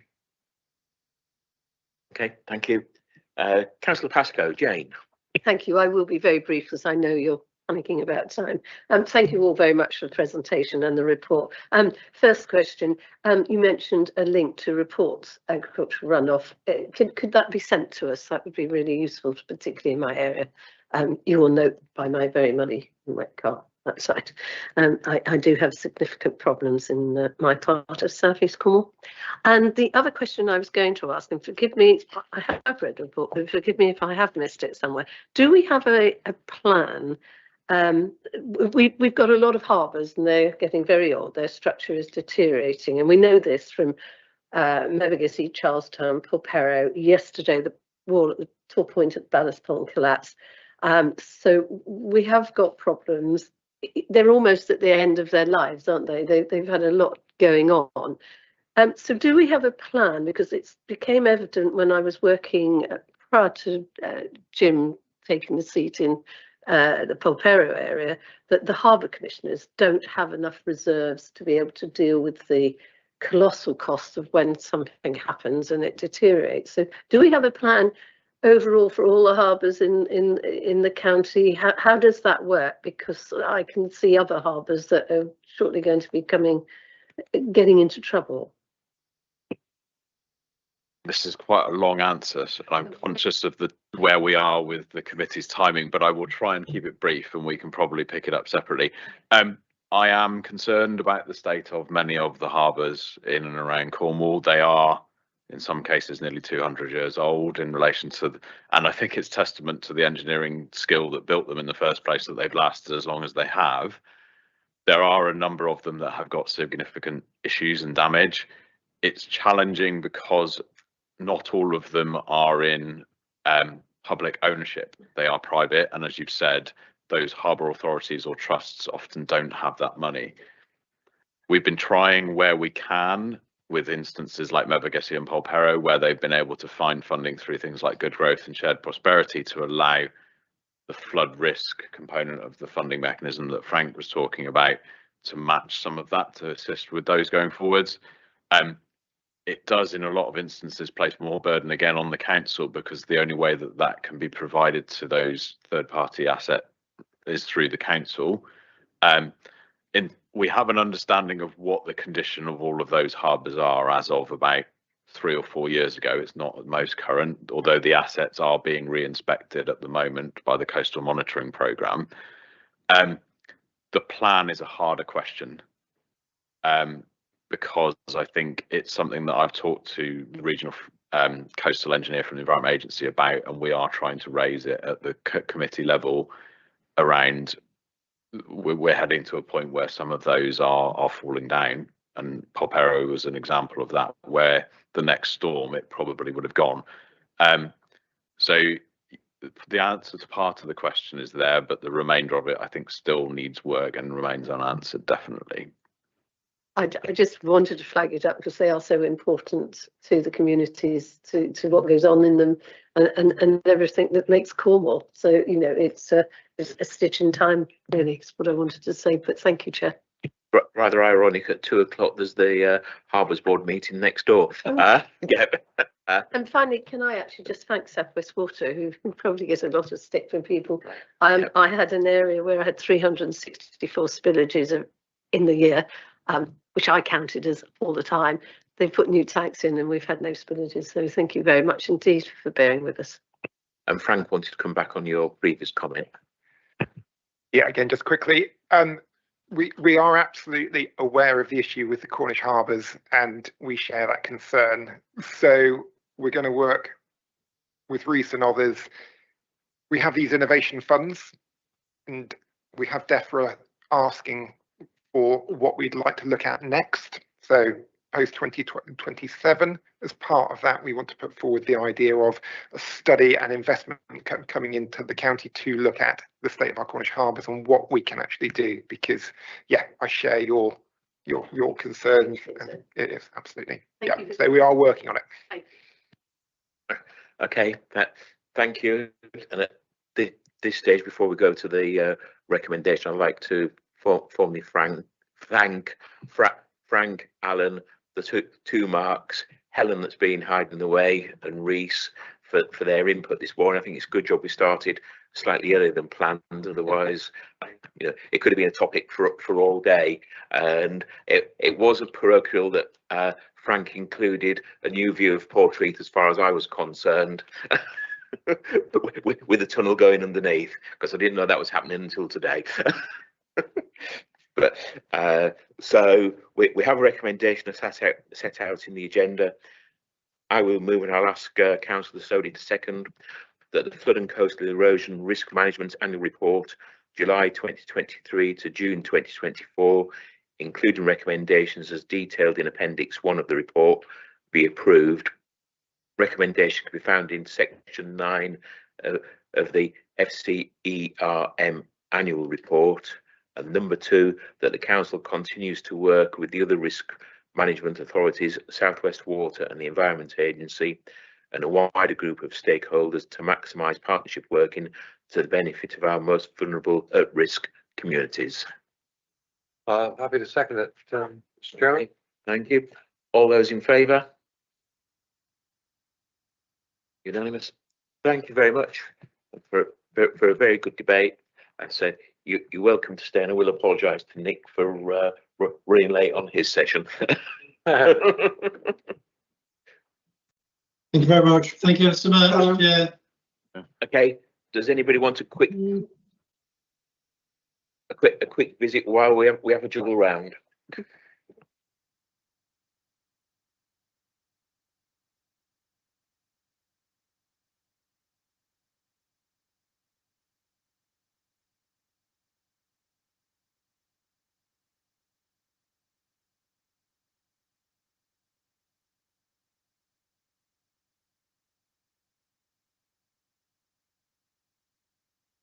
Agenda item 7, the local energy plan, and Nick Hayden will provide a short introduction and presentation. Over to you, Nick. Thank you, Chair. Good morning, everybody. I think I know most people by now, but yeah, I'm the programme manager for the Carbon Neutral Cornwall programme.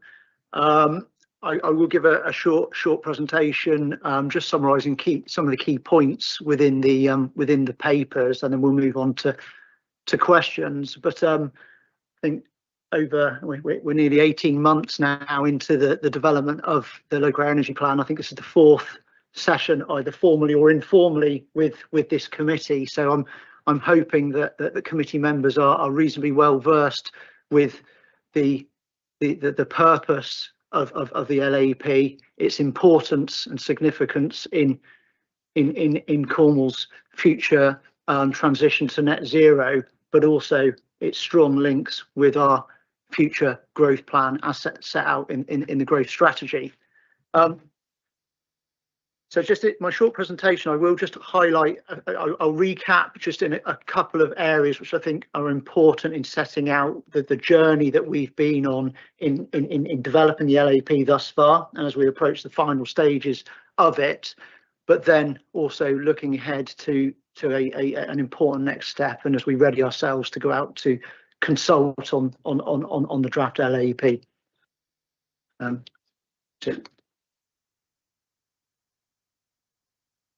Okay. So just as a reminder, and hopefully you're familiar with this slide, I think it's probably been presented at each of the 4 previous sessions we've had. We're following the standard 7-stage process to developing a local air energy plan, and whilst many of the 7 stages, certainly the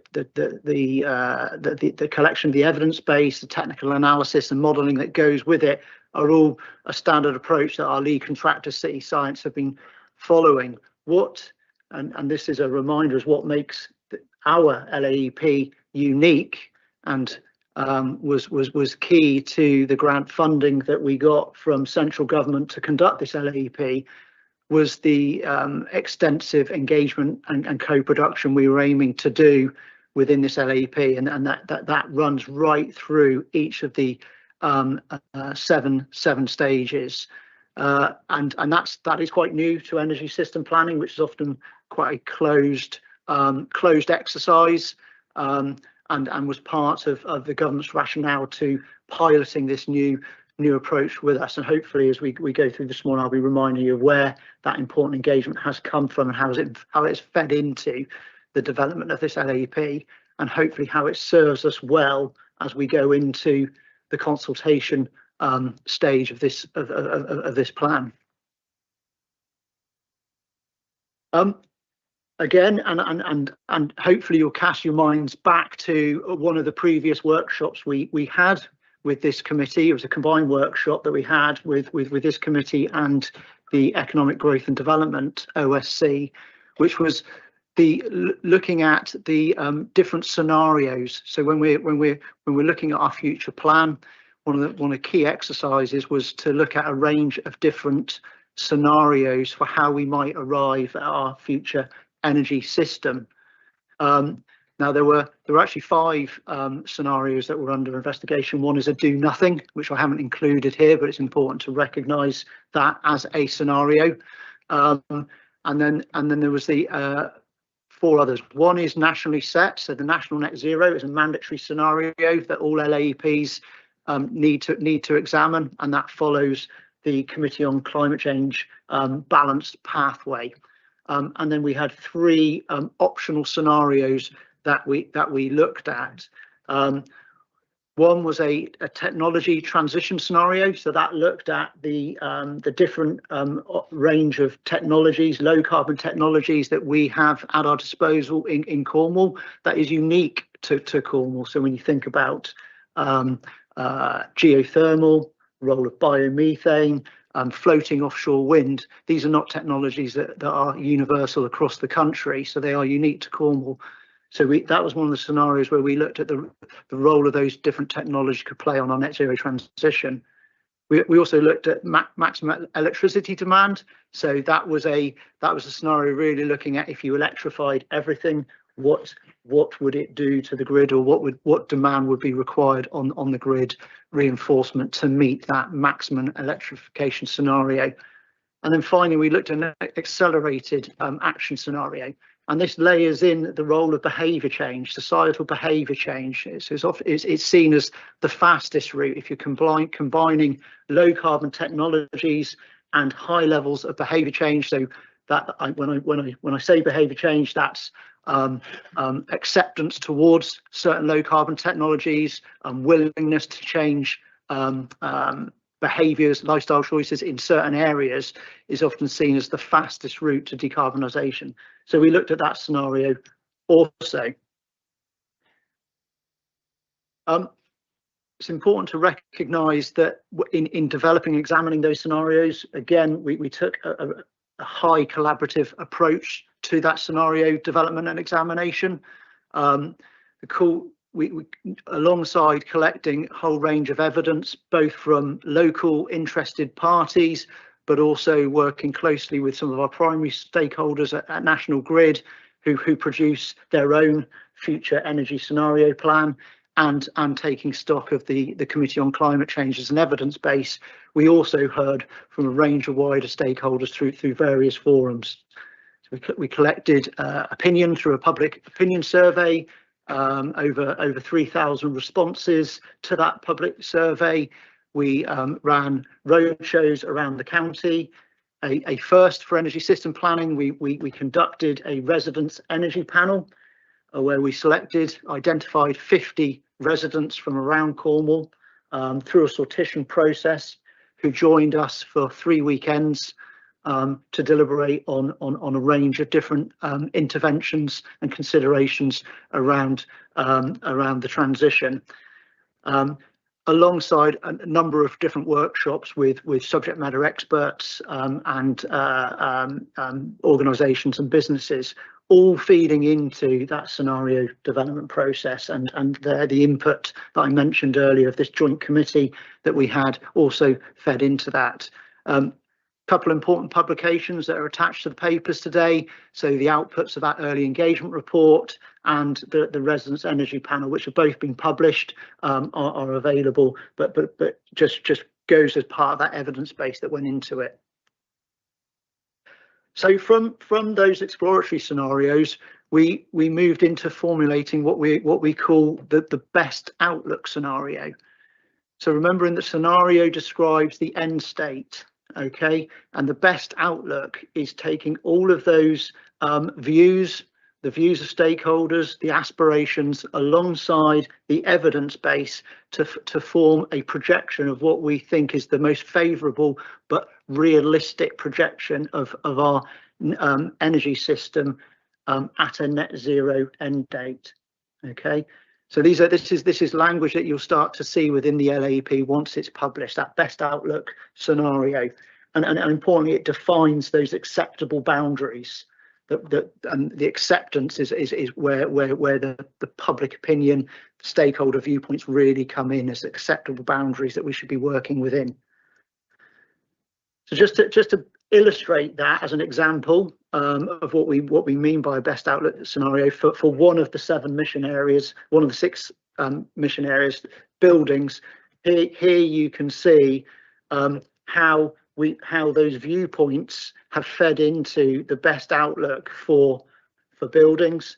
The conclusions that have been drawn around the necessity for retrofit, but they need to be cost-effective measures. The acceptance of air source heat pumps and ground source heat pumps as the most viable technologies for decarbonising heat, but also importantly in that stakeholder opinion of the importance of ground source heating in supporting a local business and the economic opportunities that presents. That then translates into those assumed uptake measures up to here. It's describing the 2050 net zero date. So that is replicated across each of the 6 mission areas, but I just wanted to give you an example of what a best outlook scenario looks like. From best outlook scenario, remembering that's describing the end date, that what it looks like at the net zero date, we then move on to the path, we then move on to the pathway development. So again, working with those stakeholders to define what do we think is the most viable net zero date that we're likely to achieve net zero by.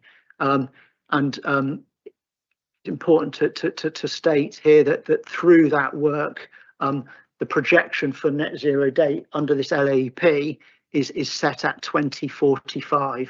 Is what is we feel is that the most viable projection for that net zero date. That doesn't mean to say that certain mission areas, certain sectors aren't going to move faster, but for Cornwall to achieve a net zero energy system, 2045 has been set. And then through that pathway development, we can then set out those interim targets and the action required to achieve that. So moving beyond pathway into what are the interventions. So the LAP will set out the interventions and actions that are required to set us on that way. Remembering that the LAPs live off 5-year planning cycles, so should be revisited at least every 5 years. Through a series of workshops that we conducted with a host of stakeholders, we set out those key interventions. So 30 headline actions were identified and 140 underpinning actions that are key, but importantly to recognise that they will be set within the first 5 years of this programme. So on something of this scale, where there's so much uncertainty, so many unknowns, we're never going to be able to completely plan the route to net zero at this level. So these are those first set of actions that recognise the quick wins, some of the foundational activities that we need to take forward, and in many cases demonstrator projects when we're still looking to prove some of those technologies that have real opportunity in Cornwall. Accompanying those interventions are going to be a series of focus zones. So you will see within the LAP series of focus zones. So they take those actions and they identify geographic areas across Cornwall where those actions might have the greatest impact. And this is where you start to see that the spatial planning element come into the LAP, and it'll be really important as we look ahead to the local plan, where we're feeding that into the local plan. Alongside that will be a series for each mission area, a series of spotlight actions. So these are actions that we feel need to be elevated. They feature articles, if you will, that give an elevated status to either actions or projects that are already in flight, or strategic opportunities that are on the horizon that warrant an elevated status. Just to give an example of that. You can see here again, following the buildings mission area, you can see there one of the headline actions around taking forward heat networks. The spotlight here puts a spotlight on the work around the Langgarth development and the opportunity to put a heat network into Langgarth, serving renewable heat into that new village, also alongside the work that Kenza have been doing around heating the streets as an innovative project. And you can then see on the right the focus zones where we look at heat networks both geospatially across Cornwall, but then focus in on those high impact areas. This one in particular is picking out the Camden Pool and Red Roof area. So it will identify down at real locality level where those opportunities lie. That just summarises where we have got to in the development of the LAP. As I said, we're reaching the final stages. It's currently going through, the plan is currently going through quality assurance with our partner University of Exeter. There is an all members briefing scheduled towards the end of this month, and we are aiming to go to public consultation on this plan shortly after Christmas, with a view of it going to Cabinet for endorsement in March 25. I use endorsement importantly because we feel that this plan is a system plan, whilst the council has a significant role to play and a number of actions that it will need to lead on. It is only a contributory role, and the sheer scale of this plan is across the Cornwall Scilly system. So we feel the adoption of this plan needs to be adopted at the Cornwall Scilly Leadership Board. So we will aim to be doing that following elections and once the revised leadership board is up and standing. So moving into the next important stage of this process, which is consultation. I'll start by saying that consultation on the LAP is not a statutory obligation for us. This is not a statutory plan, but given the importance of this subject, given the wide-ranging views of this topic, we feel it is a really important exercise to do.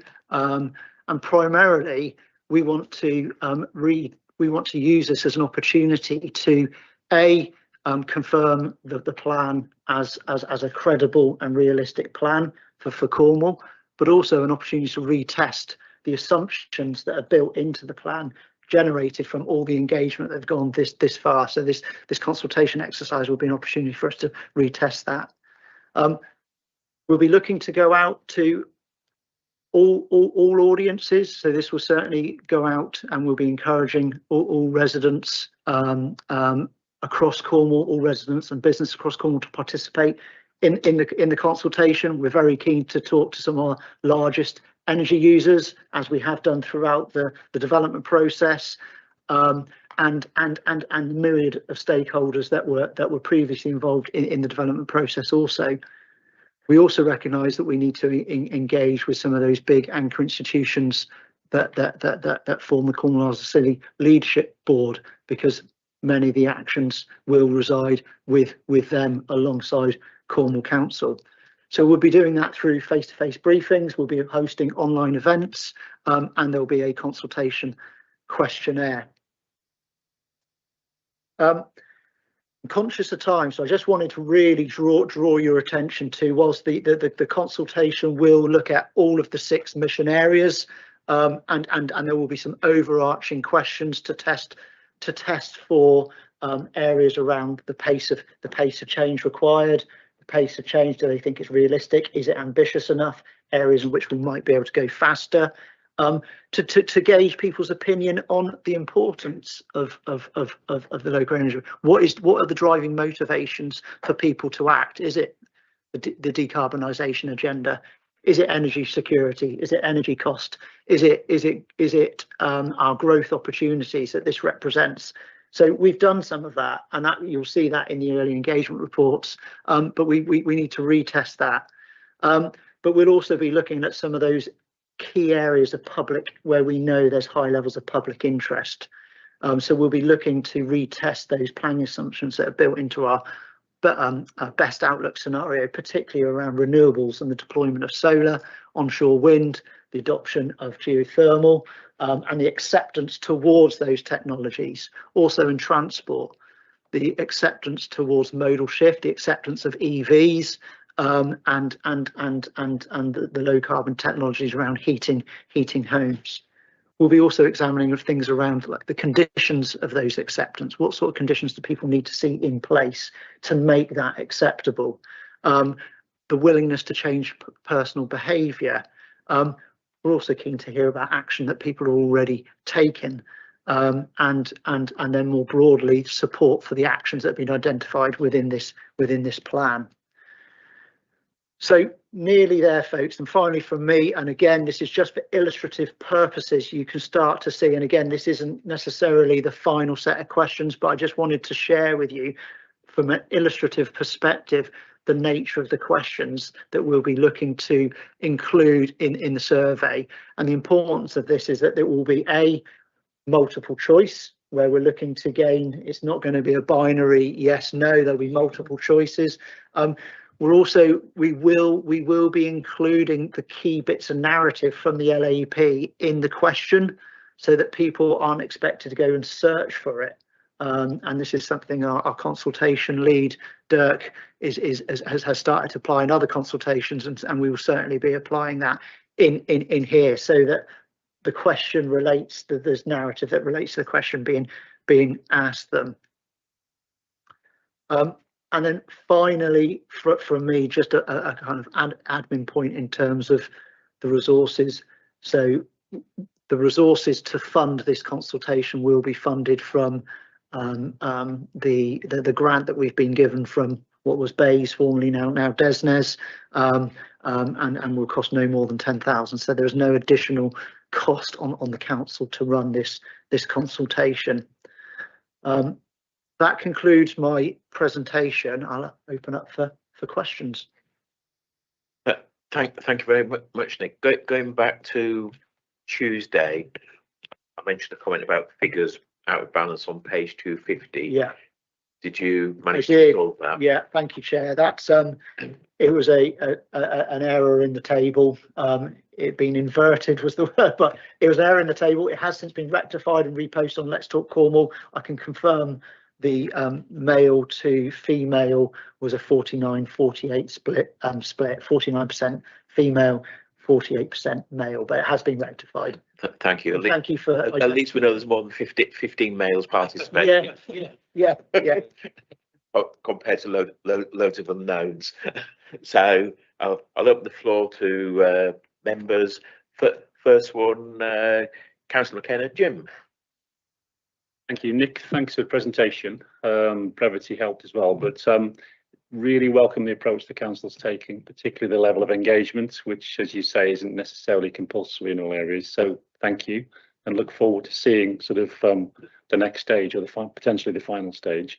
Just one question. I think I attended a presentation on this a couple of years ago, and there were concerns expressed about the national grid's capacity. In terms of Cornwall becoming self-sustaining, which is clearly growing as a movement, shall we say, lots more photovoltaics, you've got sort of energy farms, so to speak, and so forth. What engagement do we have, and how can we ensure that we're not actually sort of producing stuff which isn't required but can't go into the grid? Yeah, so National Grid have been involved as our one of our primary stakeholders throughout this process, and the whole principle of LAEPs is a shift into, so nationally governance around energy planning is changing. New regional energy system planners have been created, and a new regional energy system plan will be developed with local area energy plans feeding into this. So quite often planning has happened at a regional level with very little opportunity for local areas to feed in. So the principle of an LAEP is for the councils to facilitate local contributions into that regional planning. So the grid constraints, the grid requirements, the changes we need in not only infrastructure but prioritization over investment into it, how and also the planning around grid is all part of that, and will be documented within the LAEP, and it is a key action as an output also. Nick, do you think Cornwall might be self-sufficient before the national grid gets its proverbial into gear?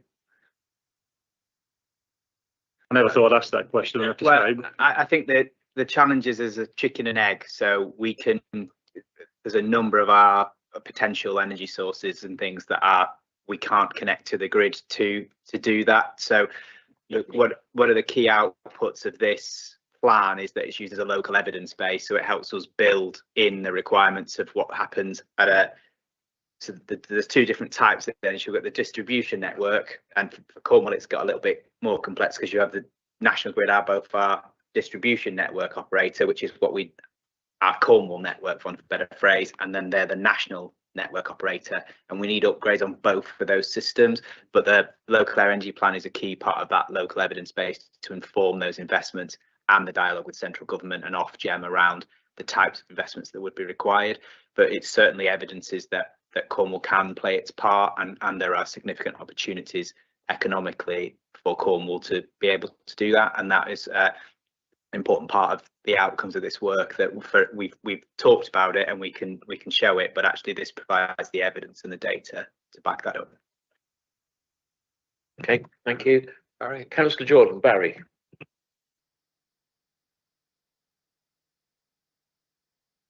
Thank you, Nick, and thank you for the presentation. I'm going to be a bit negative, I'm afraid, because I admire your enthusiasm, I really do. But in my division, we've just refused solar farm. We've now got a geothermal site, and there's massive opposition against it. We've got the repowering of a wind farm, massive objections against it. It's said that in Cornwall we have enough wind farms and solar farms to power the whole of Cornwall, yet most of it goes into the grid and goes up country, but you don't get it. I was at home last week, and all of a sudden everything's almost stopped. The lights almost went down, everything. I rang the grid and they said, oh, people have plugged in their electric cars or something. The grid can't cope now when people plug in 5 electric cars. That's all in my village. So what are we going to do in the future? How, unless they upgrade everything massively in the next 50 to 20 years, we won't have any electric. It'll be like the strikes back in the 70s and 80s when we were reduced the hours we could have electricity. So how are we going to make it work? I'd love to see it happen. I can't see it working somehow. I'll pick up on it.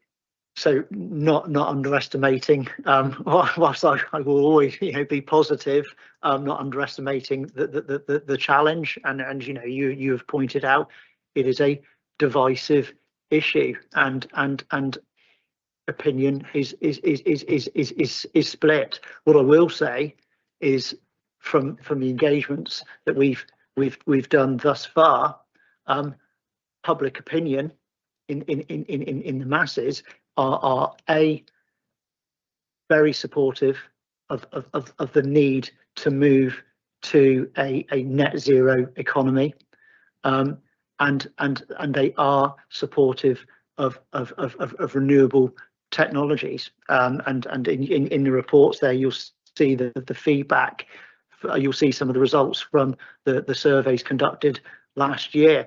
So that's really important to feeding into that evidence base, and we need to retest that in the consultation that we're about to do. But we can't be blinkered to that whilst there may be favour, there's also disagreement in as well. We've taken all of that on board in our formation of the best outlook, particularly around renewables deployment, and hopefully you'll see that in the draft plan, particularly around solar, and the deployment of ground mount solar farms, for a better phrase. It's Cornwall nationally is seen as the place to do solar. It's got the most sun, the best sun in the UK, but we know that not everybody is supportive of that, and we know that there are other priorities. So that has all been taken into consideration and moderation around the best outlook for solar. Coming back to your other question around how we're going to make it happen, there isn't a magic wand, as Mark has said, though. It's the importance of this local energy plan feeding into that regional energy system plan, and Cornwall having a say and being at the front of the opportunities. the opportunities that are, I think, part of this is the economic opportunities that represent, that offer Cornwall. And again, some of that sits on the transmission networks, particularly when you think about the opportunities around floating offshore wind, and national government seeing those opportunities and providing and supporting that investment coming into Cornwall's grid. Can I just come back on one thing, Mr. Chairman? Yep. It's okay for the members of the public until it's in their backyard. That's when the problems start. When it's next door, they don't want it. But you speak to 10 people or 20 people in the street, happy to have it. But if you say it's going to be in the field next to you, they don't want it. And I think that's one of the things we're aware of, and one of the key things is around how we show those wider benefits and how we look to localize those benefits. So the opportunities as part of the evolving energy supply networks to provide that direct benefit, as we've seen in like Delabole, where there's a specific tariff for residents of Delabole that comes from the wind turbines, opportunities for investment in those sites as a direct economic return to the people who host and live with some of these technologies. So I think we're very mindful of that part of that holistic approach is, yes, there's a technological challenge in terms of the grid, and that's at a local and a national level, and government have set their national targets for when the grid would be decarbonised, and there's a huge challenge in delivering that, investing in it, and actually creating the infrastructure for that.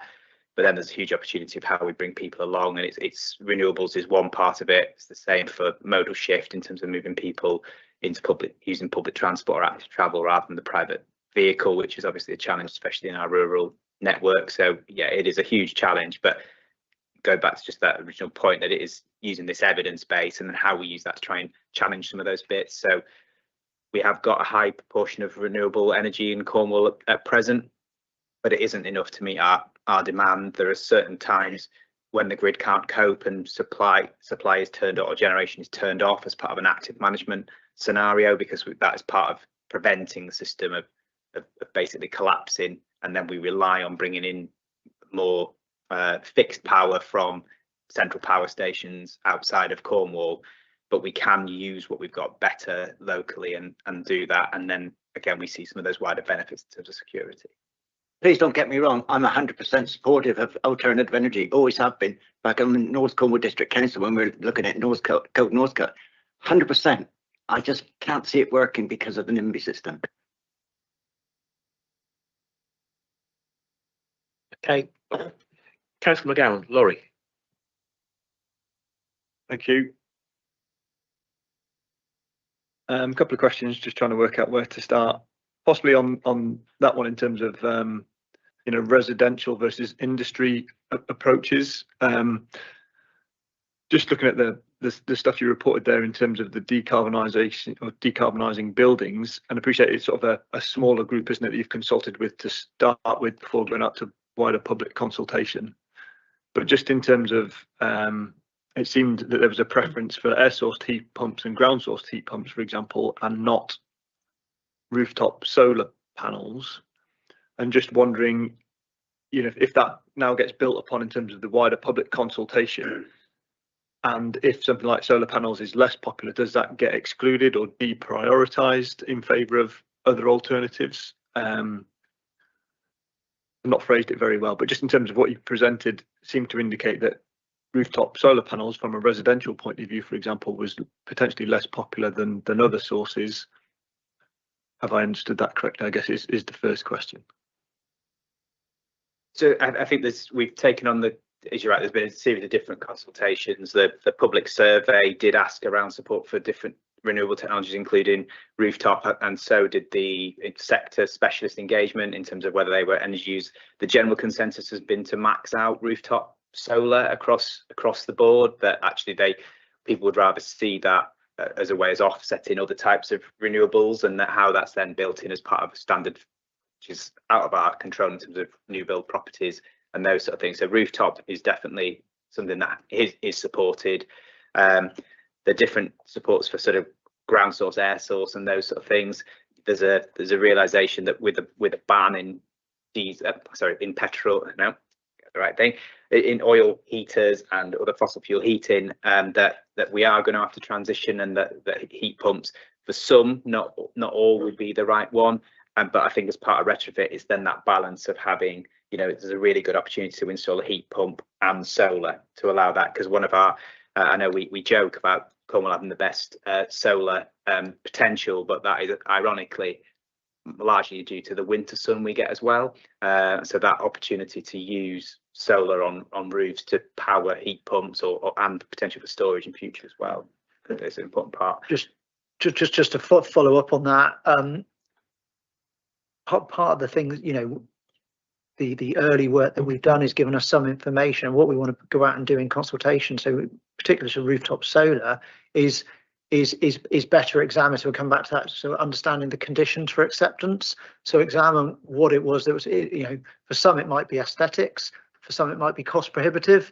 So one of the actions that that we've identified around addressing the cost prohibitive nature of solar, but also the financial benefits it gives the homeowner, is the potential of a bulk buying scheme where it brings down the cost. So by helping us understand some of those conditions of acceptance, will give confidence to some of those actions.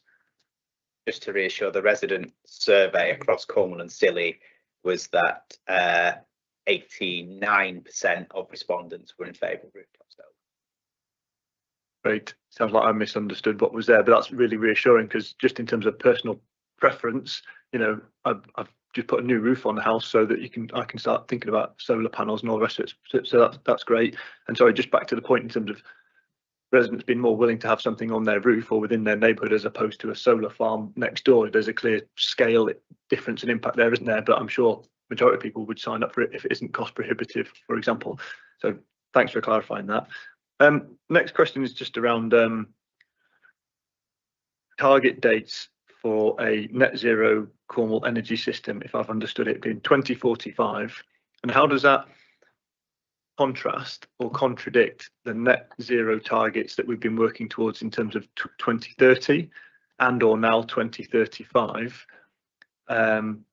I just don't initially understand if are we working to two different dates, or is the decarbonisation of the energy system acknowledged to take longer than, well, the decarbonisation of Cornwall, as I understand it? So can you clarify those differing dates if they are different? Yeah. So I suppose there's the original ambition of the Climate Emergency Declaration that was declared in 2019 was for Cornwall Council to be carbon neutral by 2030 and to strive for Cornwall to be carbon neutral by 2030. So that's the date we've been working to, and as we sit today, that's still the targets we're working towards. 2030 for Cornwall Council is still achievable and still on the cards, but as we've seen through our annual reporting and we bring back annually, that Cornwall's trajectory is not at the pace, nor is any area of the UK to hit that 2030 target. So there's been various calls to revisit that target and revisit that date. One of the reasons that it hadn't been done to this point was that the local area energy plan gives us the evidence-based approach to set evidence-based targets, work with government to look at where the opportunities are to accelerate and do that. That will be part of what goes in terms of the endorsement of the plan. It will be the recognition and then a call to government, much like the first Climate Emergency Declaration was a call to government to provide the necessary powers and funding to enable us to go further. In terms of the difference between net zero and energy, yes, there are two different dates for that nationally as well. So there's a 2035 date, and there was at one point a 2030 date for the electricity grid to be net zero, but that is purely for the electricity grid element. The local area energy plan focuses on energy in its broader sense. It's what we call multi-vector, so it includes transport and heating as well as just electricity, and many plans previously focused on electricity because and I have emphasised the in theory bit, that's the easy bit to do, whereas decarbonising, just looking out the window, the amount of cars and things that are going past and how many of those will be running on fossil fuels. So there is a difference between that. And the other thing that this won't take into if this will be a net zero energy element, but there are other emissions beyond that. So things like agricultural emissions from methane and those sort of things, which also form part of the wider net zero target. So this will be a big part of our journey to that, but there are other pieces of work that will need to happen. Thank you. I think that confirms the confusion around some of these things. And if we're currently working to a unachievable or very difficult, net zero Cornwall, but the date is still 2030, and you got to public consultation talking about 2045, the understanding or misunderstanding of what that means to our current 2030 targets and the likelihood that that gets pushed out. So just thinking about the communication and engagement of these messages so that people understand, one date or deadline is slipping while you're introducing another date. I think it just needs to be clear so people understand, the direction of travel or consistency across approaches. So that's fine. I'm sure you've got that in hand. And then final question is, what's the new UK government's approach to net zero and investment in carbon capture and other policy development stuff? Does that help or hinder the current Cornwall LAEP plan? So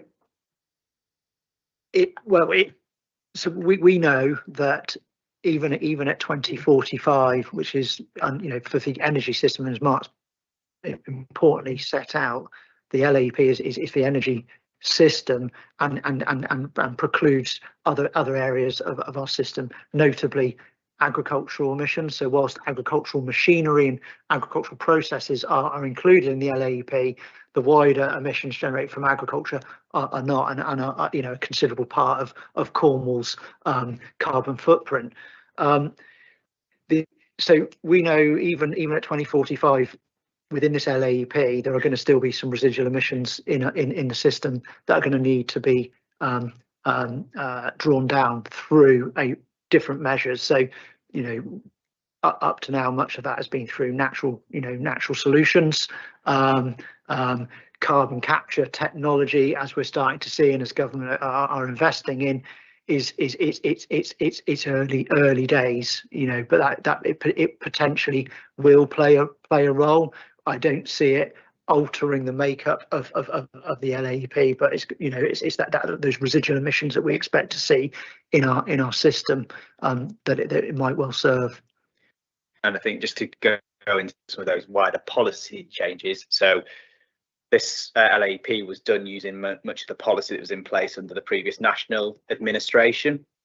With this, with the new ambitions for Cornwall crossing something, but the UK to be a clean energy superpower and those sort of things, and the ambitions to quadruple onshore wind and treble solar, that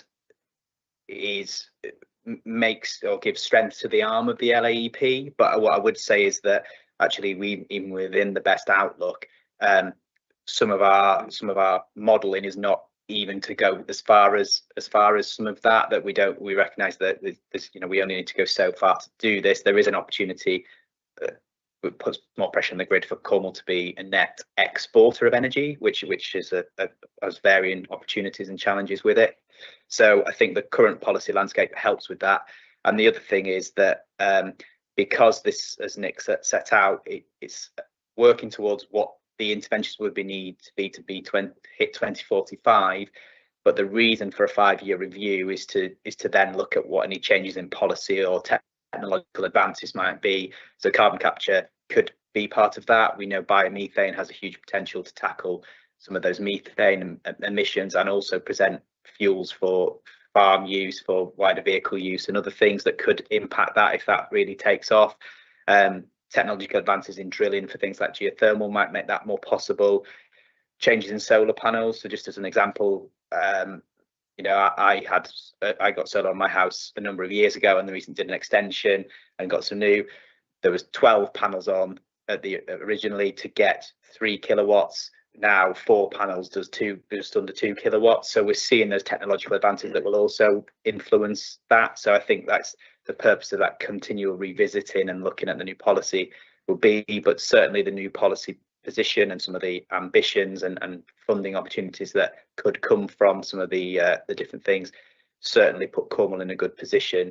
And one of the outcomes of the LAEP we see there'll be sort of 3 levels of interventions: those that are available and viable today, so those that are able to do their own solar, or as an example, then you'll have those abilities or opportunities where there might be a more strategic role for the council or others to unlock that, so potentially do a bulk buy scheme for solar, just to continue that analogy.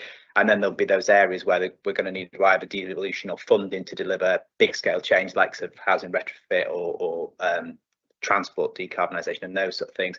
So we'll have those outcomes, and all of those present a really useful opportunity to be an evidence base for dialogue with government and how Cornwall can deliver on its growth strategy ambitions, but also providing the evidence base for a strategic potential for strategic partnerships to attract different other forms of investments that allow Cornwall to accelerate. And that's another big thing we've seen, is that retention of the benefits in terms of jobs, skills, bill reduction, and all those sort of things, and how the plan delivers it. So we'll be one of the first areas, well, we'll be the first area of the local energy plan that's got this level of local buy-in. It will also have the evidence-based approach that can be used by Ofgem in terms of its energy planning, in terms of its infrastructure, and then really enables us to show how Cornwall could be a really good demonstrator site for the new national administration to deliver some of its ambitions at a local level. So we feel that the timing of this, developing it in a previous policy landscape and moving into a new policy landscape, actually is really favourable for us. Okay, thanks. Councillor Candy, Jim. Thank you. Bit of a list. First of all, heat networks. Great in principle. I know someone who's involved in putting in one in Sherford, and they said it was an absolute nightmare. Have we got the skills and people in Cornwall to install heat networks? Solar should be compulsory on all houses and all commercial buildings in Cornwall, but we need to develop batteries and storage. I've got a friend who lives in Scotland. He's on a housing estate with social housing, predominant. I think it's all social housing, and most of the houses, but not the ones that are orientated the wrong way, I've got solar panels on. And I said, how much do you get from your solar panels? And he said, I don't know. They're part of the social housing mix. They're administered by the landlords. Everyone on the estate benefits from all the solar. So that's something we could be looking at here. I'm the opposite of a NIMBY. I wake up in the morning. I couldn't see the wind turbines in the solar panel this morning because of the low mist, and I was upset. I didn't know whether it was windy outside. If you ask people who are suffering, trying to pay their energy bills, I don't think many of them are NIMBYs, but a lot of them live in areas of deprivations in our towns and not in the rural countryside. I do think this plan is great. It's part of the national plan and the international plan. You know, we've got a is it called a transcontinental conductor that was due to be taking electricity from the Sahara to Norway, and that would even out the bumps when people plug their cars in because they'll be doing it in different parts of the day. I think this is a good bit of work. We do need to get on top of it. I've been shouting about climate change for ages. 2045 is too late. 2030 is probably too late, but we are where we are. Thanks very much for the work.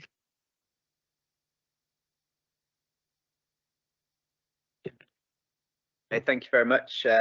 So in terms of heat networks, Yes, they are very complex, especially when trying to retrofit in. So the cost of hard engineering to dig up streets and things is particularly prohibitive.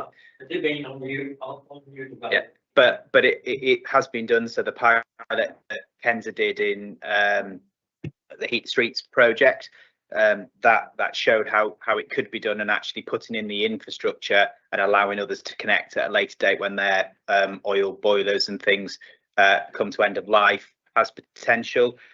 Planning it in, so there's that's one of the purposes of having the spatial element to local area energy plan, is it allows us to show where it would be best suitable for those types of heat networks, can then overlay with the local plan to show how those things can be considered. Part of developing the business case is also having anchor loads. So who are the big heat users or heat generators, and how they feed into a heat network and how it evolves over time. So there's a new piece of legislation on heat network zoning. Cornwall wasn't identified as a pilot area for that, but that part of that, what that will do is that mandates people to connect to the heat network, which helps include the economic viability even within retrofit. And that also mandates new heat generators to do that. So part of some early work in mapping around the Langarth development, which is going to take the heat from the geothermal site at United Downs, is how could you then extend that through things like waste heat from the hospital or from water treatment plants and those sort of things. So when you start to build it on, skills is a challenge, although we do have I only found out relatively recently, one of the UK's leading heat network installers or development companies is based in Penzance. So we do have some genuine local skill in that, and Kenza operating at a smaller scale in terms of heat networks that are more sort of settlement based level, or to do at a smaller scale, or even shared loops between a number of houses rather than being big ones. So challenging, but new legislation and new funding sources and new technologies mean that it is becoming a little bit more viable, especially if we can build those things in terms of putting the infrastructure in at the outset of a project for new builds, especially as you suggested. Things like solar on new builds, yes, that's something we is encouraged within the climate managed DPD, and how that will feed into the new planning policy refresh. Batteries and things, partly is just when you speak to different people, there's two challenges. One is the evidence that the demand is there, so many of the commercial developers are obviously wanting to maximize their returns. If we can start to evidence that people, if you look at the whole life cost of a property in terms of both carbon but running costs, and that people would pay a little bit more for that in the outset rather than having to retrofit it, is another part of that evidence base and behaviour change, that there is a demand for it, to encourage people to put it in if it's not going to be mandated, which we, from personal perspective, hope it will be as part of any planning reforms.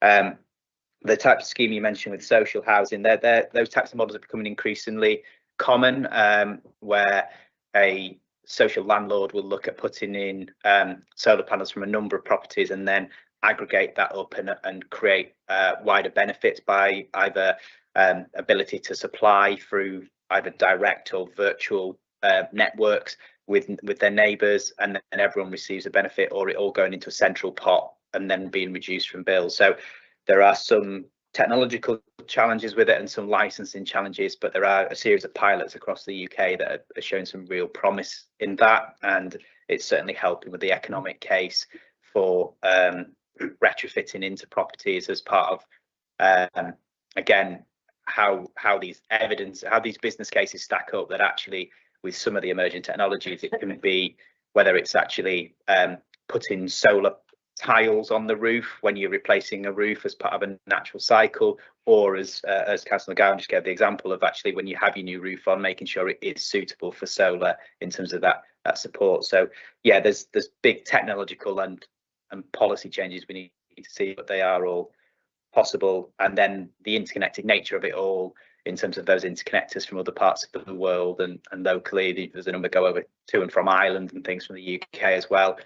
That's part of this evidence base, is trying to enable a holistic systems-based approach. And Nick said that we've got the change. The National Energy Systems Operator and the Regional Energy Strategic Planners will we'll start to build up that national piece so we can look at the various upgrades that would be required to enable all these things to be delivered at, and hopefully at the pace, as you point out, we need it to happen. Thank you. Councillor Nolan. Rob. Thanks, Chair. As Councillor Jordan said about the solar park application, we've got another one at strategic planning next week. And when I'm looking through the papers, the huge number of objections, pages and pages of them, and I have an open mind on them. Take each one on its merits. I'm very proud that Cornwall is producing almost half of its electricity from renewables. Massive step from 20 years ago. But the industrialisation of the countryside is something else. It's a fundamental change in the way we use our countryside. Each one has to be taken on its merits. But if we look out here, look out the window, the solar panels sat there. When they came to me and they said, as a local member here, will you support this? I went, well, put my money where my mouth is. Yeah, well, yeah, thank God, let's have that. And I steeled myself for the objections from all the people who loved this beautiful building and didn't want this in front of it. And I was ready for the objections, and not a peep, not a word. No one said a single word to me about it. It's fine. They don't mind. And it's powering. Well, not quite powering this building. We're heavy users in here. They spoke about after this doing Tregarra and the other end of the park and ride, Langarth. And that's the way forward, surely. There's acres of car parks that we own that we could, I'd like to see the sums, how this worked out, how much this cost and when it pays itself off, and take it out to Langarth, and then I can't see that there's any objection to that, And as I said, I don't mind Cornwall exporting energy. We've taken it for long enough from elsewhere, not country. But we are powering ourselves here. On a different day, we might be sitting in our own free electricity here. I don't know about today, but it's we've been here yesterday perhaps. But it's great. Not a single complaint. That seems to me to be the way forward. Worth looking at anyway.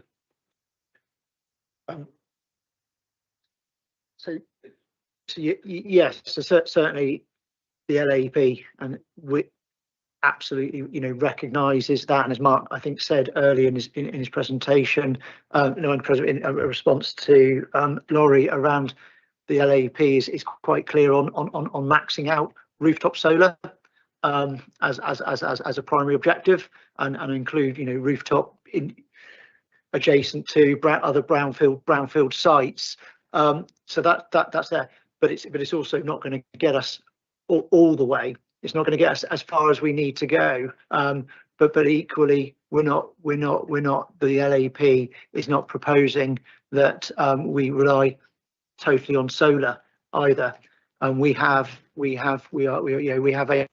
range of opportunities, and it's about looking at some are less certain than others. So when you look at some of those emerging technologies around geothermal, floating offshore wind, biomethane, again, they might be things that are more prominent in future planning cycles, but certainly the maxing out of rooftop solar is absolutely within this LAP.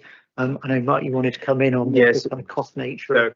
So just a couple of things just to say, because of the spatial element as well, we're able to show indicatively what the requirement of ground mount solar would be, where that would be, and it would actually, indicatively in the models as they are, would be less than 1% of Cornwall's land to meet the requirements of the local air energy plan from solar. I think there is, so that is within the modelling and is shown, and there is a spatial element to that.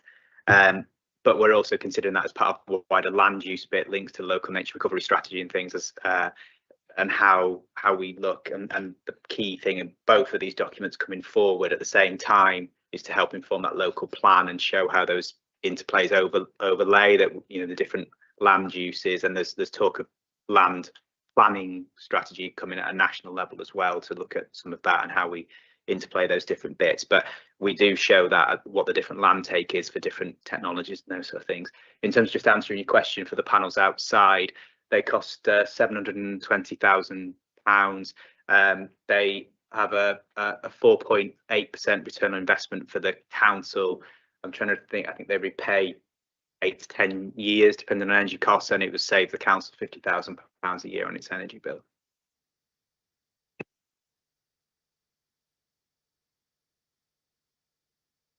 Yep, so that's total cost, part of the renewable energy and low carbon technology fund that was approved.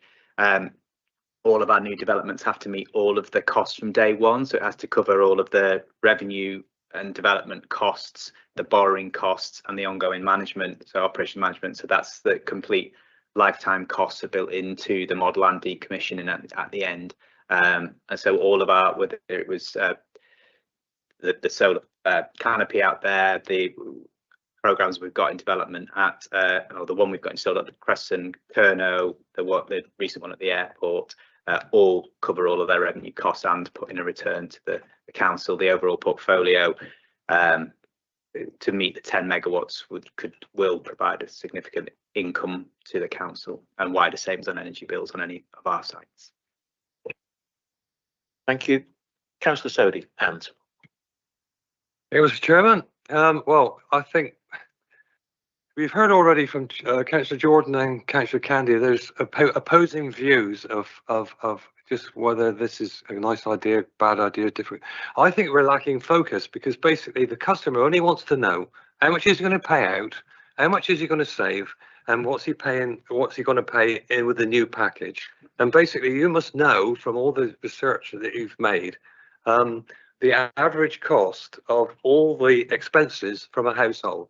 I mean, the bank knows all mine. I know that, but they always keep reminding me. But and then you could look at your proposal using all the factors that you've gained and all the work you've done, and suggest that if they went your way, you've got to sell. This is a hearts and minds thing. We've got to sell this to the population, all of us. And basically, it's just simple salesmen to focus on what they're going to pay out, how much they're paying now, how much they'd have to pay out to repair, to change to your philosophy, and how much they would save.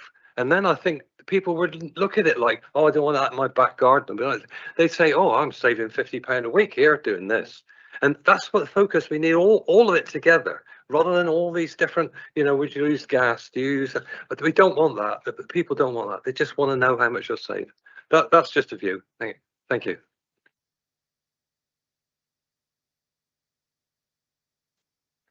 Oh, yeah, I would suggest a package. That's Yeah. So only said that will be that will be a feature. There will be a section in the LAEP which sets out both the projected costs. So how much is this transition going to cost? But also those benefits and the benefits in a range of terms, both decarbonisation, both energy bills, job opportunities. I won't comment at this point in time around the energy bill savings because that is currently we're currently working through that with our consultants and with our QA partner around that particularly, because I won't, but it will be a feature of the plan. In terms of individual benefits, there are some examples and case studies that are out there and many times if people go on to but again, it's about people being proactive in that case. If they go on to look at solar panels, it will tell them indicative savings and things like that. But yeah, there's a big communication piece in terms of the implementation that's really important, as you say. Well, thank you very much for that. Thank you. And just following on from that comment there, Mark, about getting indicative prices from solar panel suppliers, we've just got quotes. The price has been within £1,000 from 3 different companies, but the payback period has varied between 8 and 15 years. So whether they're not getting the right facts together, using different templates to come to their figures, it does get slightly confusing. Yeah, some of the challenges are with the varying energy market prices and how they forecast them out is often part of it, and then whether people are including borrowing costs into those and at what rates to do the returns. So yeah, I think they're very clear on what the costs are, but the benefit to each household is dependent. And then once you get up to a scale, type scale outside, the return periods can be much smaller than maybe the domestic ones as well. Just two quick questions, otherwise I'll have members and officers dying of starvation. What one do you know where we are? I mean, I know geothermal at United Mines were hoped in position to be able to produce by the end of October this year, whether they actually got there or not. And after looking years ago, I used to live on various locations down the East Coast, was all nice and clear. Look at programs involving the East Coast now, all you see is wind turbines out at sea. So it's changed the views completely over there. Is the idea to try and keep Cornwall clear of having close to land wind turbines out at sea? So in terms of geothermal, as far as I'm aware, they're still on track to produce electricity. I'm not sure whether whether it hit the exact deadline or it's going to be in the next few weeks, but yeah, the power plant is in place and should be operational. Floating offshore wind, it's not my area of absolute expertise, but the modelling suggests, or the images suggest, that the turbines would not be visible from the Cornish coastline. But there'll be currently there's different rounds and different areas mapped, but that's what we're being told. I think the geography of the seabed doesn't lend itself to the kind of east coast type sea arrays. Because they're floating, they can go further offshore. Just on floating offshore wind and why it's not been Kelso Sea Power have been involved, but floating offshore wind as a technology is seen as a national infrastructure asset. So even if and when it does land in the Celtic Sea, it will primarily be feeding that, as Mark described, the transmission network, which is effectively the motorway that feeds the rest of the UK.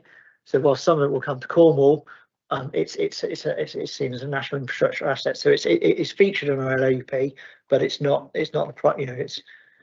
We've only at this point included the 32 megawatts that are likely be deployed off the former Wave Hub site that will come directly into Cornwall. At the moment, and it's looking likely that the connection from the first floating offshore wind developments will be in Devon, subject to any changes, but that was a national policy decision. That doesn't say future ones won't be and would form part of any refresh of the plan.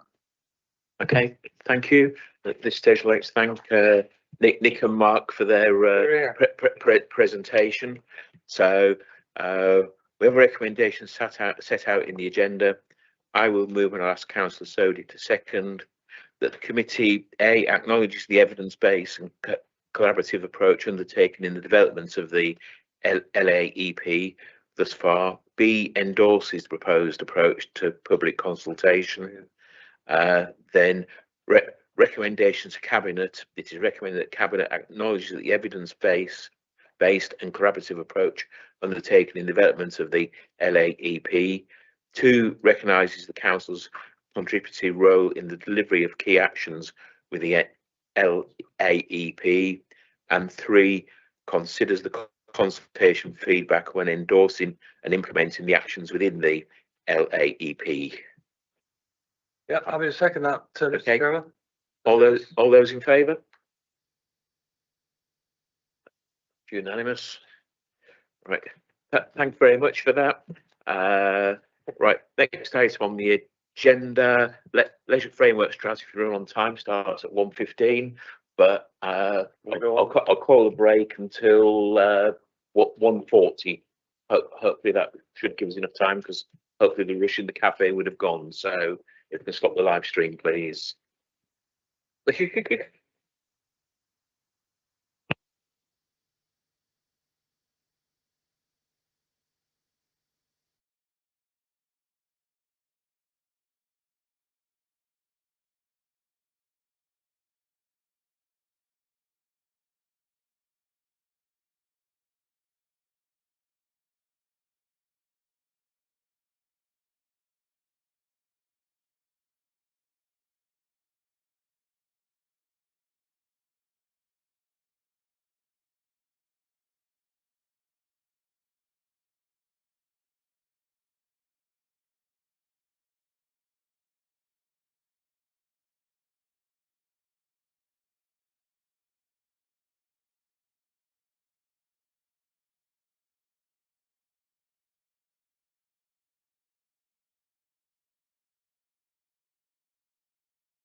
Okay, welcome back everyone.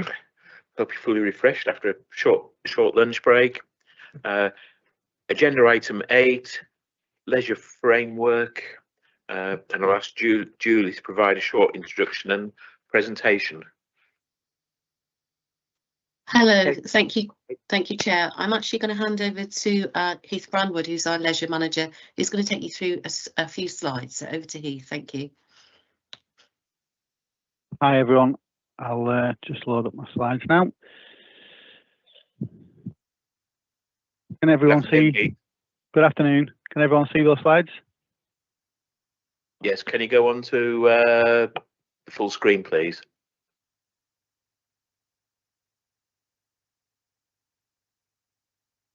Okay. Thank you. Yep, thank you. Okay, thank you. So I'm just going to talk through some slides, just in terms of presenting our approach to On the Move, the framework for leisure activity in Cornwall over the next 10 years, with the hope that it will then be endorsed to take forward to Cabinet in December. So the framework was developed using Sport England guidance, in particular using the built facility strategy and playing pitch strategies. These were used very much as an evidence-based and are recognised as an industry standard for an evidence base. So these underpin the framework throughout. And the framework really provides an approach to support leisure activities across Cornwall for the next 10 years and beyond. And there is a real focus specifically on public leisure facilities, but the principles within the framework can be applied to physical activity and well-being moving forward in other areas, but there is very much a focus on leisure facilities throughout the document. The documentation you've received, you'll see there's reference to the criteria, and I think that Cornwall's taken a real unique approach to this. So when we're looking at criteria and scoring and weighting of that criteria to make decisions going forward, not only are we using facility assessment information, such as ages, facility, etc., but that's been overlaid with place-based information to really give a bespoke view, and it also allows the document and criteria to be agile and develop over time. And that was the transition to use a framework rather than a static strategy. So the framework went out to consultation, the public consultation. We have over 1,200 responses.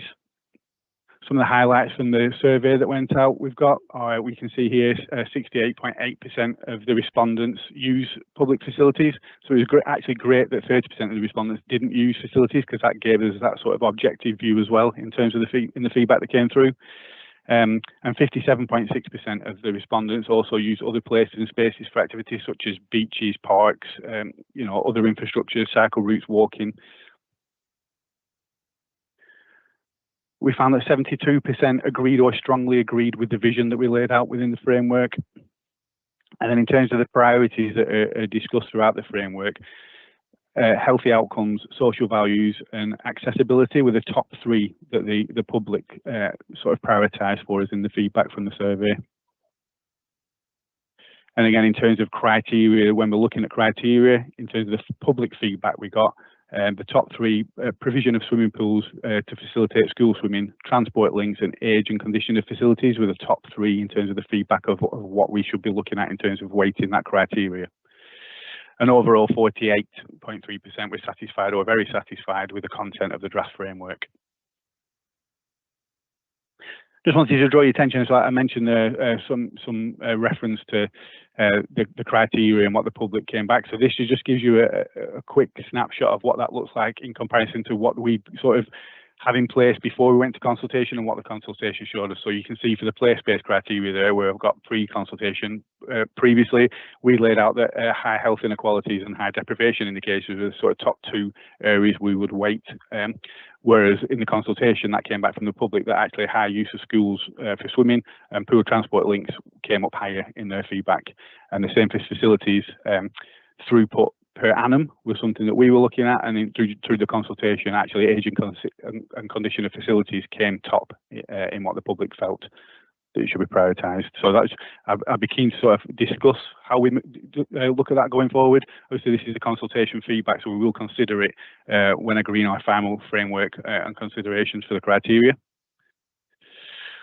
So what now? So that we've gone out to consultation, obviously we've laid out the draft framework, so how's that going to be used? So the framework is going to be the foundation, which will aid Cornwall Council and partners and stakeholders to develop strategic action plans. So that's really the next phase.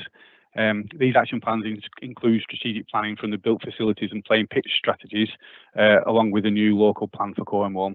And they will very much align with the 3 Ds for Cornwall Council, being decarbonisation, decentralisation and digitisation.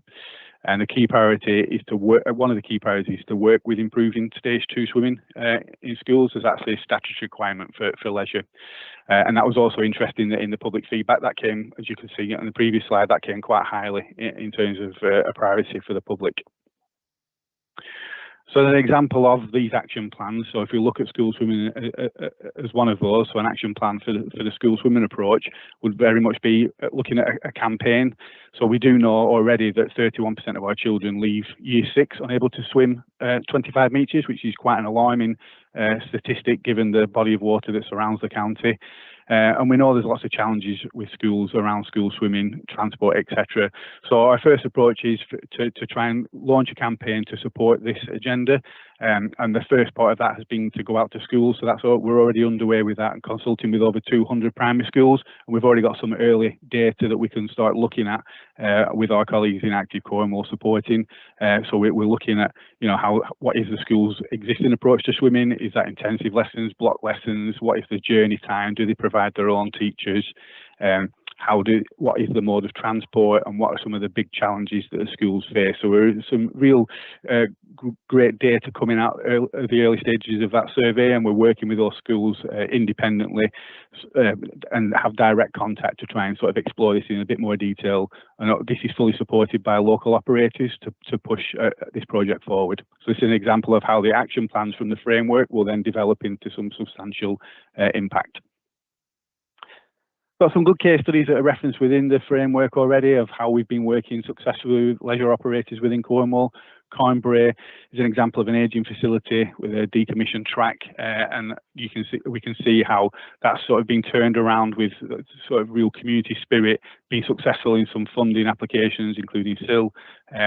And now that's a thriving community. They've some internal investments recently into refurbishing the gym facilities, looking to support them with applications for improving the track facility.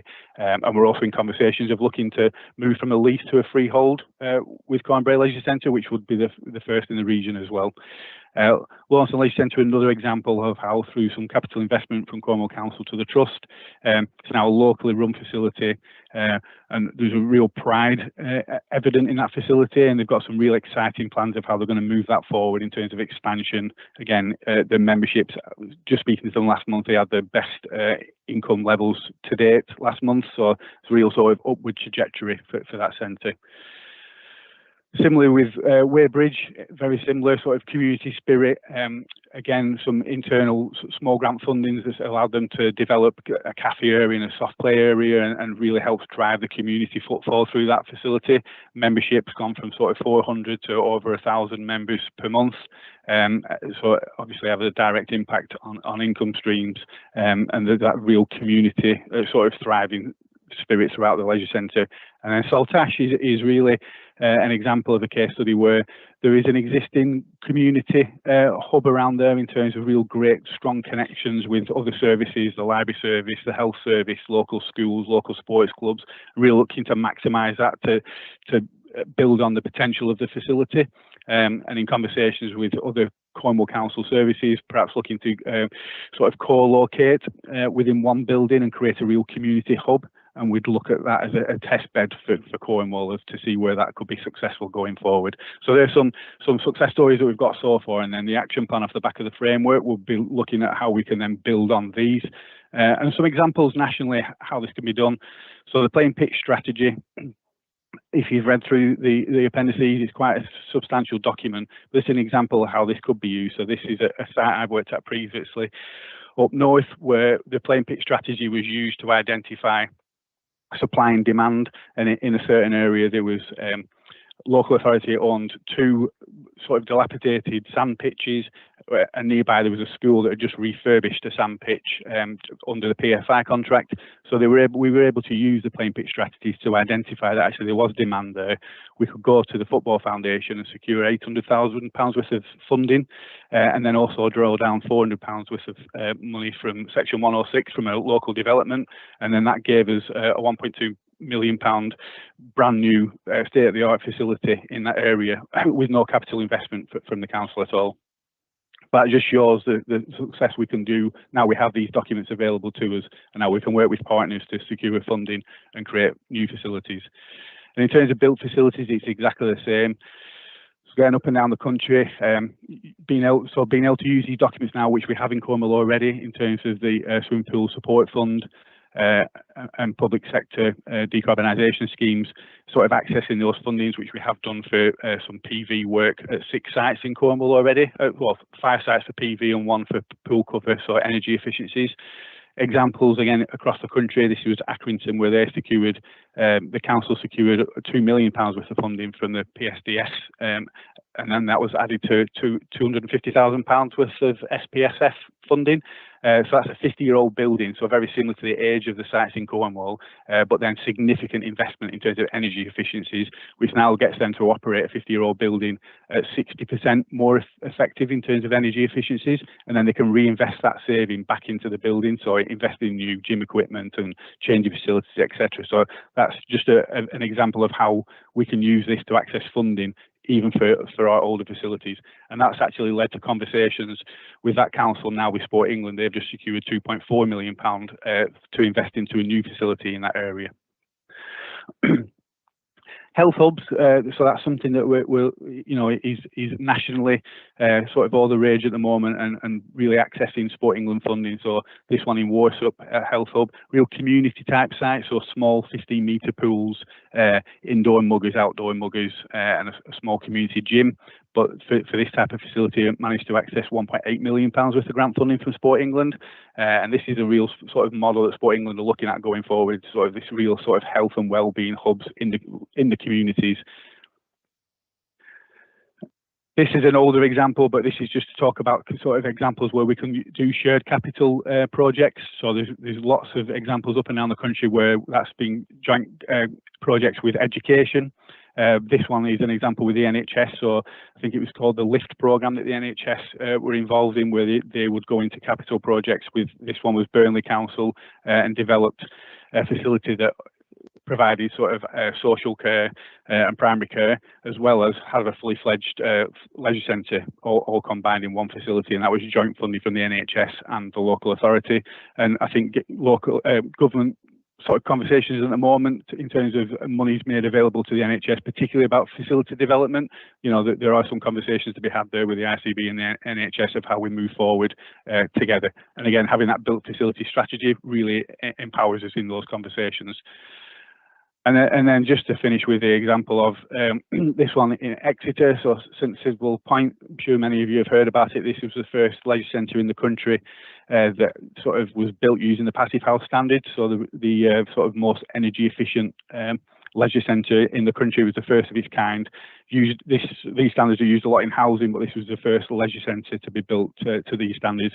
A massive £42 million project, but was again, that funding came from Section 106, some capital receipts, community investment levies, new home bonuses. So a lot of different sources of funding went into building this, but then built in that new design that is now 70% reduction in energy costs. And again, very much aligned with Sport England's view of the future of public sector leisure moving forward. So this is sort of just an example of the art of the possible once we have this framework, and now we have got this evidence base to build upon. And that's it. That's the sort of journey so far. So I'll hand it over to yourselves if you've got any questions. Thank you very much, Heath. I think Carol wants to come in. Councillor Mould. Thank you, Chair.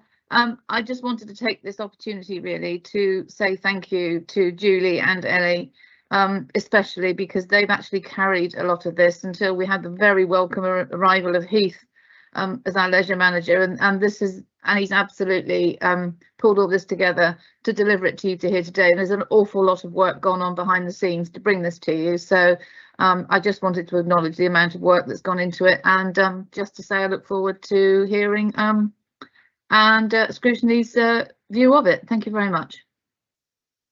Excuse me. Totally agree. It's a very, very comprehensive report. 522 pages, took some reading. Julie. Thank you for your kind words, Councillor Moan. I just wanted to reiterate really the importance of having a 10-year approach rather than having a moment in time strategy.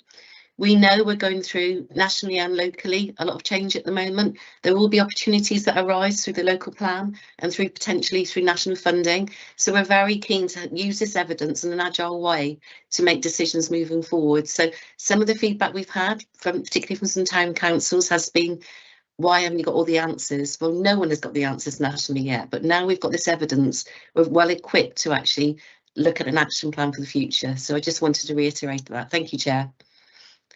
Thank you, Julie. And since I'm kind of considerate, I'll carry on as normal. I always let the members have their say first before I come in, even though I have got an A4 sheet full on this one. Councillor McKenna, Jim.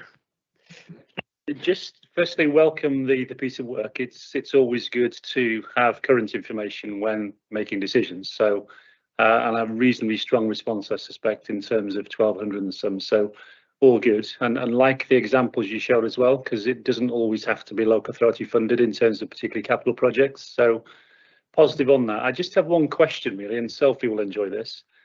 You talked about decentralisation as being one of the 3 pillars of the council's policy. Is that the same as devolution in the sense of, does the town council want to take this on, or we might not be able to fund it? Question mark. So Sophie's willing to start on this one. Okay. So not necessarily town and parish councils. It could be other organisations. So, so for example, Wadebridge and Launceston and Camelford are all good examples of where local organisations, community interest companies, or what have you, have taken facilities on. So, gist of it is the council is looking to spend a little less as it's a discretionary service. So apart from the one facility in Penzance, which you know well, the council's policy is not to have a revenue budget for leisure facilities. So if we can ensure that they stay open and thrive in the way that, for example, Wadebridge has taken up the challenge, then and in the way that for example, the libraries. So it's similar to the approach with our libraries. You know, we provide a core service. But actually the facilities that are now operated by town and parish councils and the community interest company are attracting higher footfall, better customer satisfaction, longer opening hours, all of those things that we'd love to be able to do, but we can sometimes be done better locally. Yeah, if it helps, I rejoined the library in Penzance yesterday.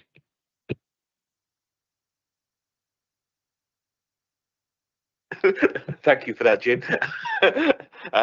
Councillor McGowan, Laurie. Thank you. Thanks very much for pulling all of this work together, and the consultant that contributed to it as well. It's been long awaited, certainly from my point of view, but really appreciate the time and effort that's gone into do it. I've got a few areas that I want to cover. So Chair, please cut me off and bring me back in at the relevant point. But I've done the best I can to get into some of the detail. And as local member for Falmouth Arwennick, where the leisure centre was closed and then transferred and picked up by the Falmouth Town Council and the community interest company Pendennis Leisure, you know, this is a really important piece of work that's close to my heart and the residents of Falmouth, Penryn and the wider community network area. So if you'll forgive me a bit of time to do this, but please cut me off. Not that quickly. There you go. That's it. And bring me back in, or put me back in order as required. So a few bits about the paper, which I just observed, and possibly inaccuracies and corrections, which I think I would like to see addressed, and then into sort of some of the wider policy and some of the calculations that are used in terms of future need and other bits and pieces. First of all, I think just looking at the consultation results, and interested and pleased to see that actually the third highest respondents in terms of use of leisure centres behind Truro and Bodmin was Pendennis Leisure within Falmouth, which was the third most used centre for those who had responded. So I think that's really commendable considering the small nature and shoestring budget that is being operated on. But that said, there's no report or summary of the qualitative feedback that came back from that consultation. There's numbers and figures, but I understand the report will be going to Cabinet, which includes that, but it's absent from this. And I imagine those 1,200 people who responded will want their voices heard, and for this committee to have observed that. So a concern that we've not been able to see the summary of that, but it will be going to Cabinet. So I don't know what, if anything, can be rectified, because I think there's likely to be some very strong comments and thoughts within that which we've not yet seen. So that's the first point, if that can be addressed. Some of these are small, some of them are big. I think there's a typo really on page 20 of the report where it talks about the Labour government's 5 new missions. Just numerically, it seems to start at 9, 10, 11 to 13. So I think it's just a renumbering thing that needs to be looked at there, starting it back from 1. Other elements in terms of the centre within Falmouth is referred to as Ships and Castles. It's Pendennis Community Centre. So previously it was Pendennis, Ships and Castles Swimming Pool since the transfer. So I think that needs to be addressed as well. You know, it's now Pendennis Community Centre and not Ships and Castles, formerly known as Ships and Castles. The other thing on page 23, so this is, page 129 of the pack, page 23 of the Built Facilities Assessment, it refers to a small swimming pool at Pendennis Leisure, which is currently closed. I don't think this is an accurate description. It closed when the centre was closed several years ago, and it's now a working leisure centre with essentially a swimming pool shaped hole in it. And I don't think it's any more a swimming pool now than the hole in the ground at Pydar. So I think just to be addressed, it's a leisure centre and isn't a swimming pool. Just I don't know how that pairs through in terms of assessment and analysis of local provision. But I think it's unfair to call it a swimming pool that is currently closed. Okay. In terms of the assessment of need, the 20-minute travel time and the areas which are lacking in provision, I think this is a really good evidence base in terms of what happens if you close leisure centres within a densely populated area. There are a smallish area of Cornwall, which is the Falmouth and Penryn Community Network area, and areas between Truro and St Austell, which is referenced, which are the areas which are least accessible or able to access leisure provision. So the impact in terms of increasing health inequalities within those areas, reducing the health and well-being of the residents who live in there, and negative impact on key stage 2 swimming rates directly as a result of closing these leisure centres. You know, this is the reverse of an impact assessment. It's happened, and now you can see through this comprehensive report the impact on all of those populations who are now without appropriate leisure facilities. And I hope, with a bit of tweaking, that this report is fundamental to accessing external funding, if that's what's required, to reinstate those facilities. I'll come back to the modelling in a moment, but I think, you know, perversely, this report demonstrates exactly what happens if you shut provision within any area, but a densely populated area. Okay, I'll get into other bits and pieces.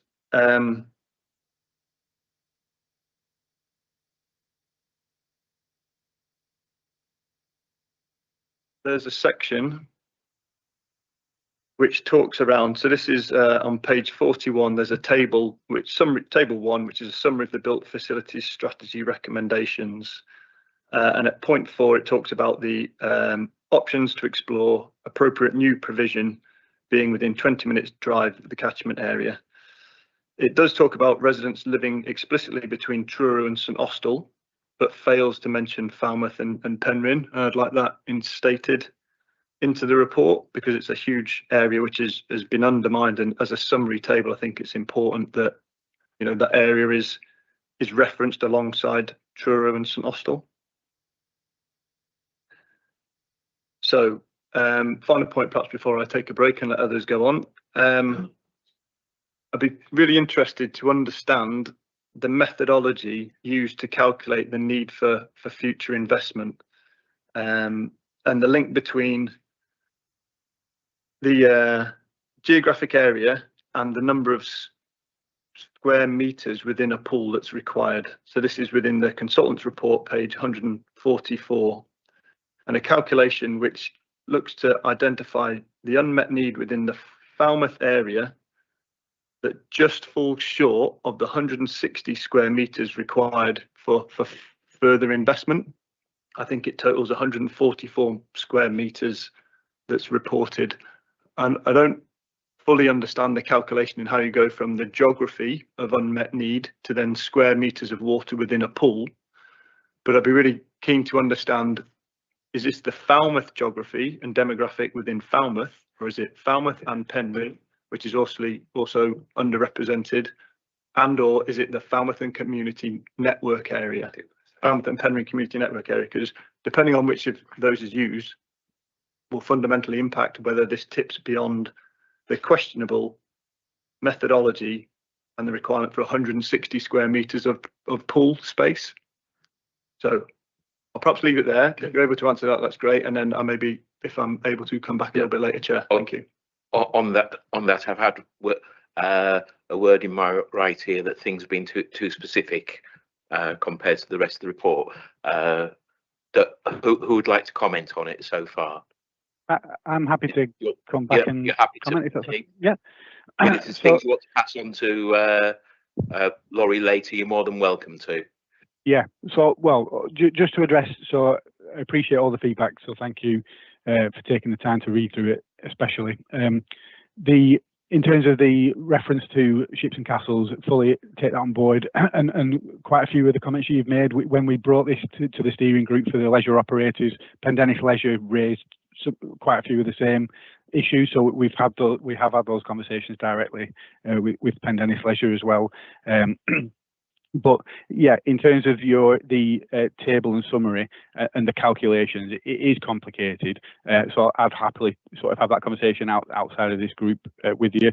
I think what we've said as well is it is an industry standard, but we do appreciate it is a desktop exercise. So there is, you could say, well, is it taking into account sort of ruralism, etc. So like I said during the framework, that is part of the reason why we're using this as a baseline evidence, but we're overlaying it with that population information and that more localized conversation. So we're not just taking this as read and every decision we're making is off this sort of one document, because we do appreciate that there are some nuances in that. It's just a baseline for us to start those conversations, and this is the industry standard to use. But yeah, in terms of the actual technical, how the sort of algorithms are put together and how that data is aggregated to build those models, I'll happily go through that with you at another date, if that's okay. Yeah, that's great. I appreciate that. Thank you. No problem. Did you want to comment? So no. Okay. Right. One of my questions, no others at the moment. Laurie might come back with something else in a minute. But my frightening statistic out of that is 31% of children unable to leave primary school swimming 25 metres, especially when we are surrounded by sea. Where I used to live, it was a case that every child used to go to the swimming pool to do 25 metres. And when my daughter went to do her 25, I think under these days it would have been child abuse, because apparently by the time she'd left that pool that day, at the end of the session she'd done 400 metres when she only went in to do 25. But that was many years ago, and I think that's why she's still stuck at 5'1" now. But also reading through, you got the Cambrai Trust, and reading through there, they're looking at trying to find 8 million to bring it up to suitable standards. And I know, yes, running track's one thing, a leaking roof and various other matters. But I dare say the overall challenge is how, yes, there's some ways of getting money there, but the cost to try and generate enough money to do a good refurbishment to meet modern standards in an old building without knocking down and starting again. If anybody wants to comment on that one, Julie. Thank you.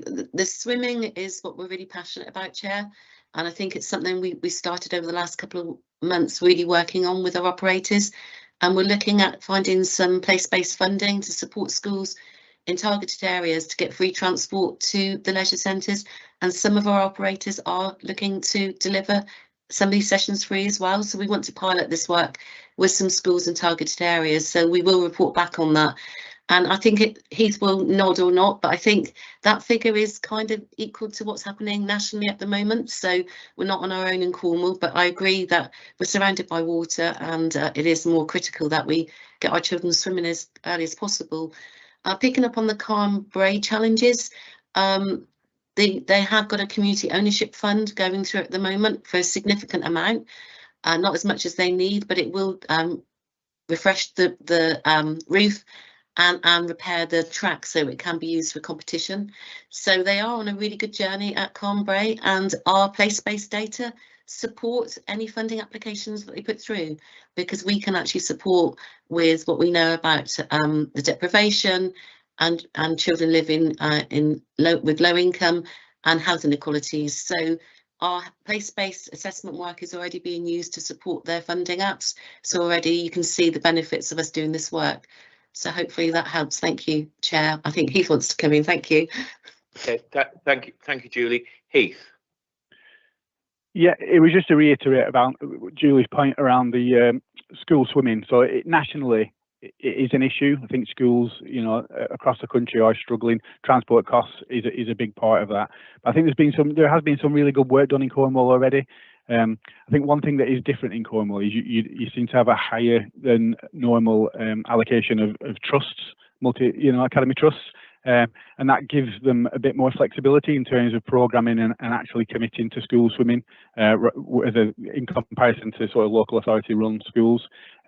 So that's why we really wanted to have those direct conversations with schools to understand what exactly are the challenges and how can we work with you. And GLL have done a really good job of that. I think the approach to offering schools to be able to come and do like a block of 2 weeks rather than the traditional, you come every Tuesday at 10 o'clock, has really helped some schools. So there has been some really good work done already in terms of working with the schools. And I think this next phase, and if we can secure some funding to help with the transport costs, I think we'll have a really big impact.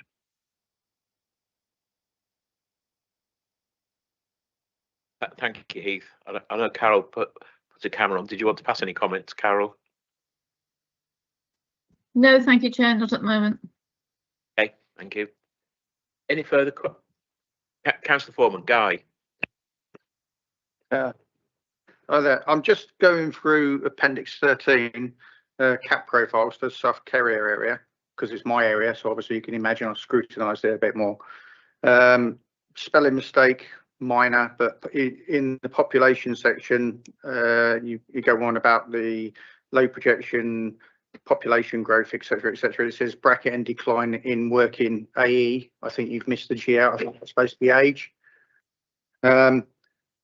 And then I move down to the other bits. First thing we got, it says deprivation. None of the population live in areas experiencing multiple deprivation.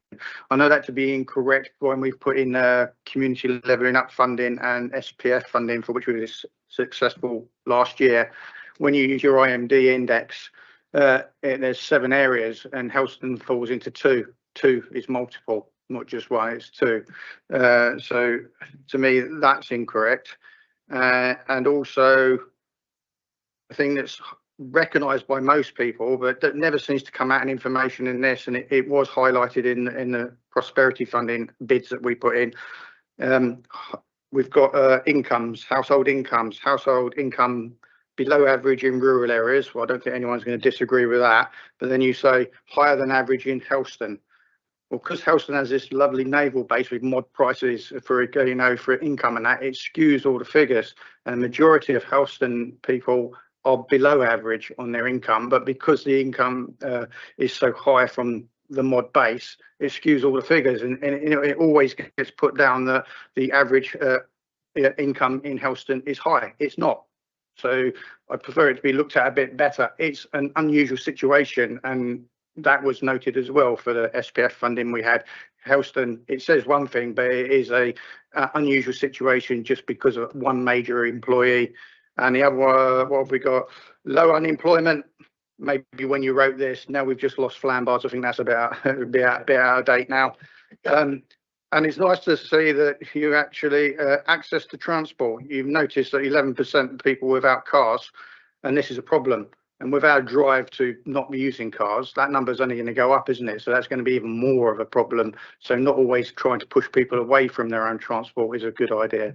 I'll leave it at that. Thank you very much. But the report's very good. Thank you. Yeah, I think everything's changed. It's like Truro losing home base now as well. So, Sophie. Thank you. Yes, and the information came from our localism team in terms of the community area partnership information. So we will feed that back to them as well because, but thank you for that. I've got a report that went with the SPF that mentions all the deprivation and everything was written up by one of the town councillors and using Freedom of Information Act. I don't know if that'll help. That would be great. Thank you very much. And I also wanted to just draw members' attention to the question posed by Heath in relation to the criteria that we're applying. Because what we wanted to do was set some kind of criteria framework that when future decisions need to be made by the council in relation to funding or investment or requests that are coming into the council, how we prioritise those. So we had, as part of the consultation, we put out a criteria framework and we asked the public's views on that and got a very different response in terms of the importance placed on various different aspects of it. And you'll find that at appendix, I think it's appendix 10. Somebody's going to nod in a minute. What we wanted really is to take to Cabinet, or as we progress this piece of work, to take this committee's views in terms of how we should treat those criteria. I don't think it would be appropriate just to abandon the criteria and the weighting that has been considered by officers in favour completely of the public response. My view would be that we probably need to shift the council criteria scoring and weighting to reflect and take account of the public's, but there were reasons in the first place that those criteria were weighted in that way. So, for example, if you take age and condition as being the most important thing in the public's mind when prioritising funding for facilities, the council of the original document proposed that was the least important. For a number of factors, one being that actually it might take more funding to put into an ageing facility than putting into a new facility, for example. So actually, just because a facility is old doesn't necessarily, or in poor condition, shouldn't necessarily put it to the top of the funding pile or give it the highest criteria.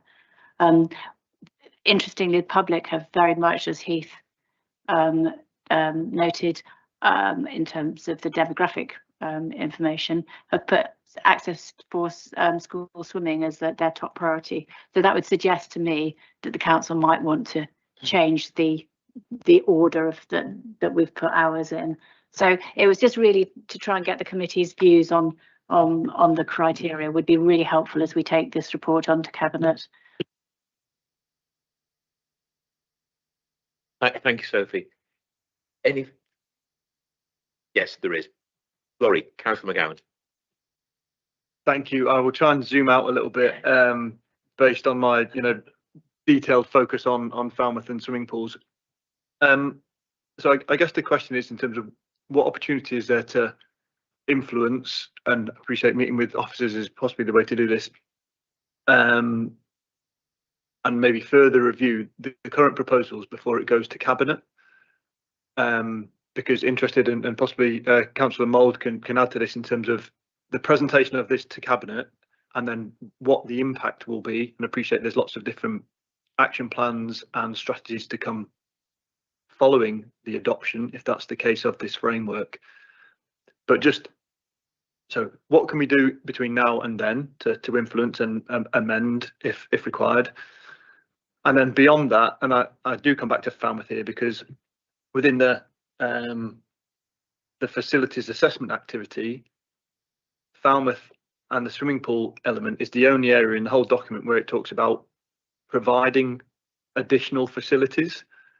So others are enhanced, and I appreciate there's lots of other investment needed in all the other areas, but in terms of provision of new facilities, Falmouth and Penryn is the only area where there's an identified need for new and additional provision.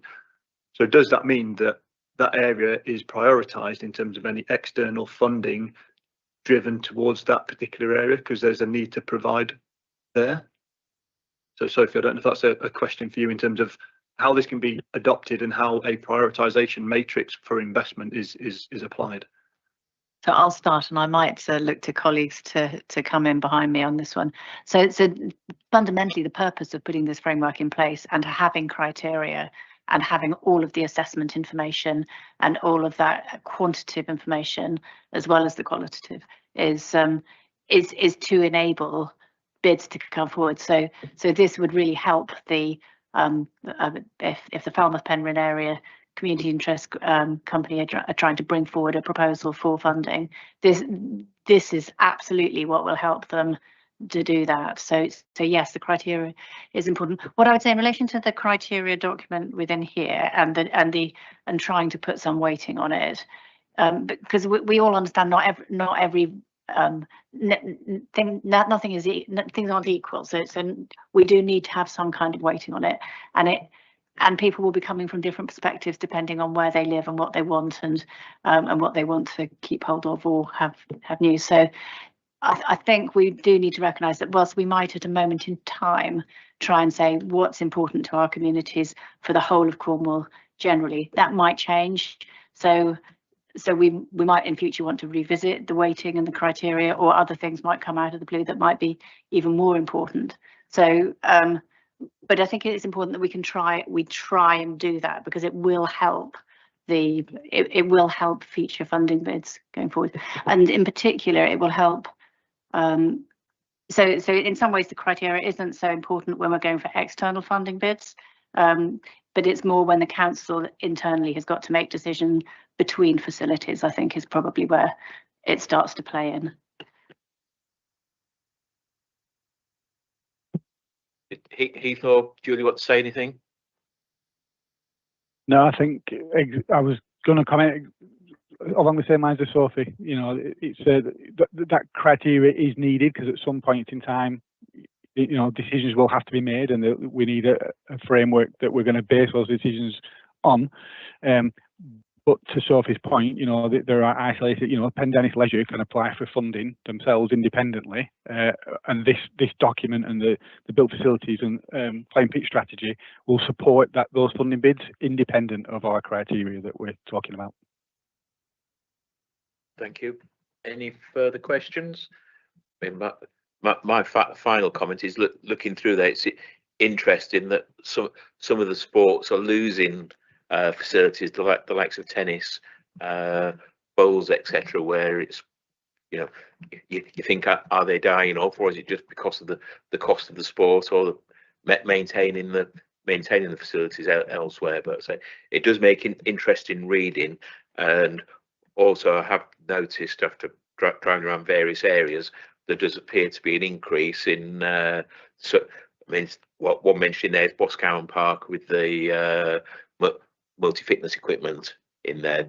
There's now a number of town and parish councils installing their own within their grounds as well. So I suppose one thing helps to compensate for others and try and get a different mix of people taking part. Carol. Thank you, Chair. And I think you make a really valid point there. I think, you know, I think this whole framework is actually trying to understand what we have across Cornwall in the way of facilities and our playing pitches and what we have, and it tries to bring it all together for a framework for, you know, exactly that, for people to come towards. We can support them with future funding, because, you know, there is no pot of money that we have, but this framework could be a huge support to lots of these bodies of people who, you know, really want to make things. And I think, going to your point about bowls and tennis, I think some of these things go in circles. Sometimes they're really, really popular. Sometimes they drop off and people not so keen. But I think so that's where the 10-year strategy absolutely fits in, to the changes that we may accommodate along the way. Thank you. Thank you. All right. If there's no further questions, I will now move to the recommendation as set out on the agenda. I will move, and I will ask Councillor Sodhi to second. The committee provides its views on the draft document on the move, a framework for leisure activity in Cornwall 2024 to 2034, including the draft built facility strategy and draft play pitch strategy and consultation responses for inclusion in the report presented to Cabinet on the 18th of December 2024. I'm happy to second that, Mr. Chairman. Okay. Thank you. All those in favour? Any against? Abstentions? Thank you. And that's carried. Right. Item 9, questions from members to Cabinet members on their updates. You have got the update from Councillor Alvey. Yeah. He does apologise, but he's in London today with the fire chief at an annual meeting over there, so that's why he can't be with us today. It was a clash of diaries. You've got Carol's report in front of you. I don't know if Carol wants to add anything before there's any questions. Thanks, Chair. Not really, just to say that the visit I had to the old bank in Camelford, which was awarded some SPF money, it was really good to go and see where the SPF money had been put to really good use there. That older bank building has now turned into a real community centre with an awful lot going on there to support people. So that was a real pleasure. But nothing more to add really than in the report, and happy to take any questions if there are any. Thank you. Thank you. Have you got any questions of Carol? You've got away lightly, Carol. No questions. Thank you, Chair. Well, all right, there's comments. I'll be able to get into Harbours now because we're supposed to be in Harbours at 2 o'clock. Oh gosh. Okay, so everybody's on the run. No, thank you, Carol. And any of the business that the chairman considers to be of urgency, and there's no urgent business to be considered apart from going to Harbours pretty soon. So I'd like to thank you all for your participation today. I think it's been a very worthwhile session. Yes, it has been a long one, and I think we've but it has been worthwhile. Thank you all.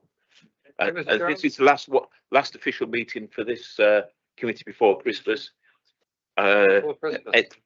Enjoy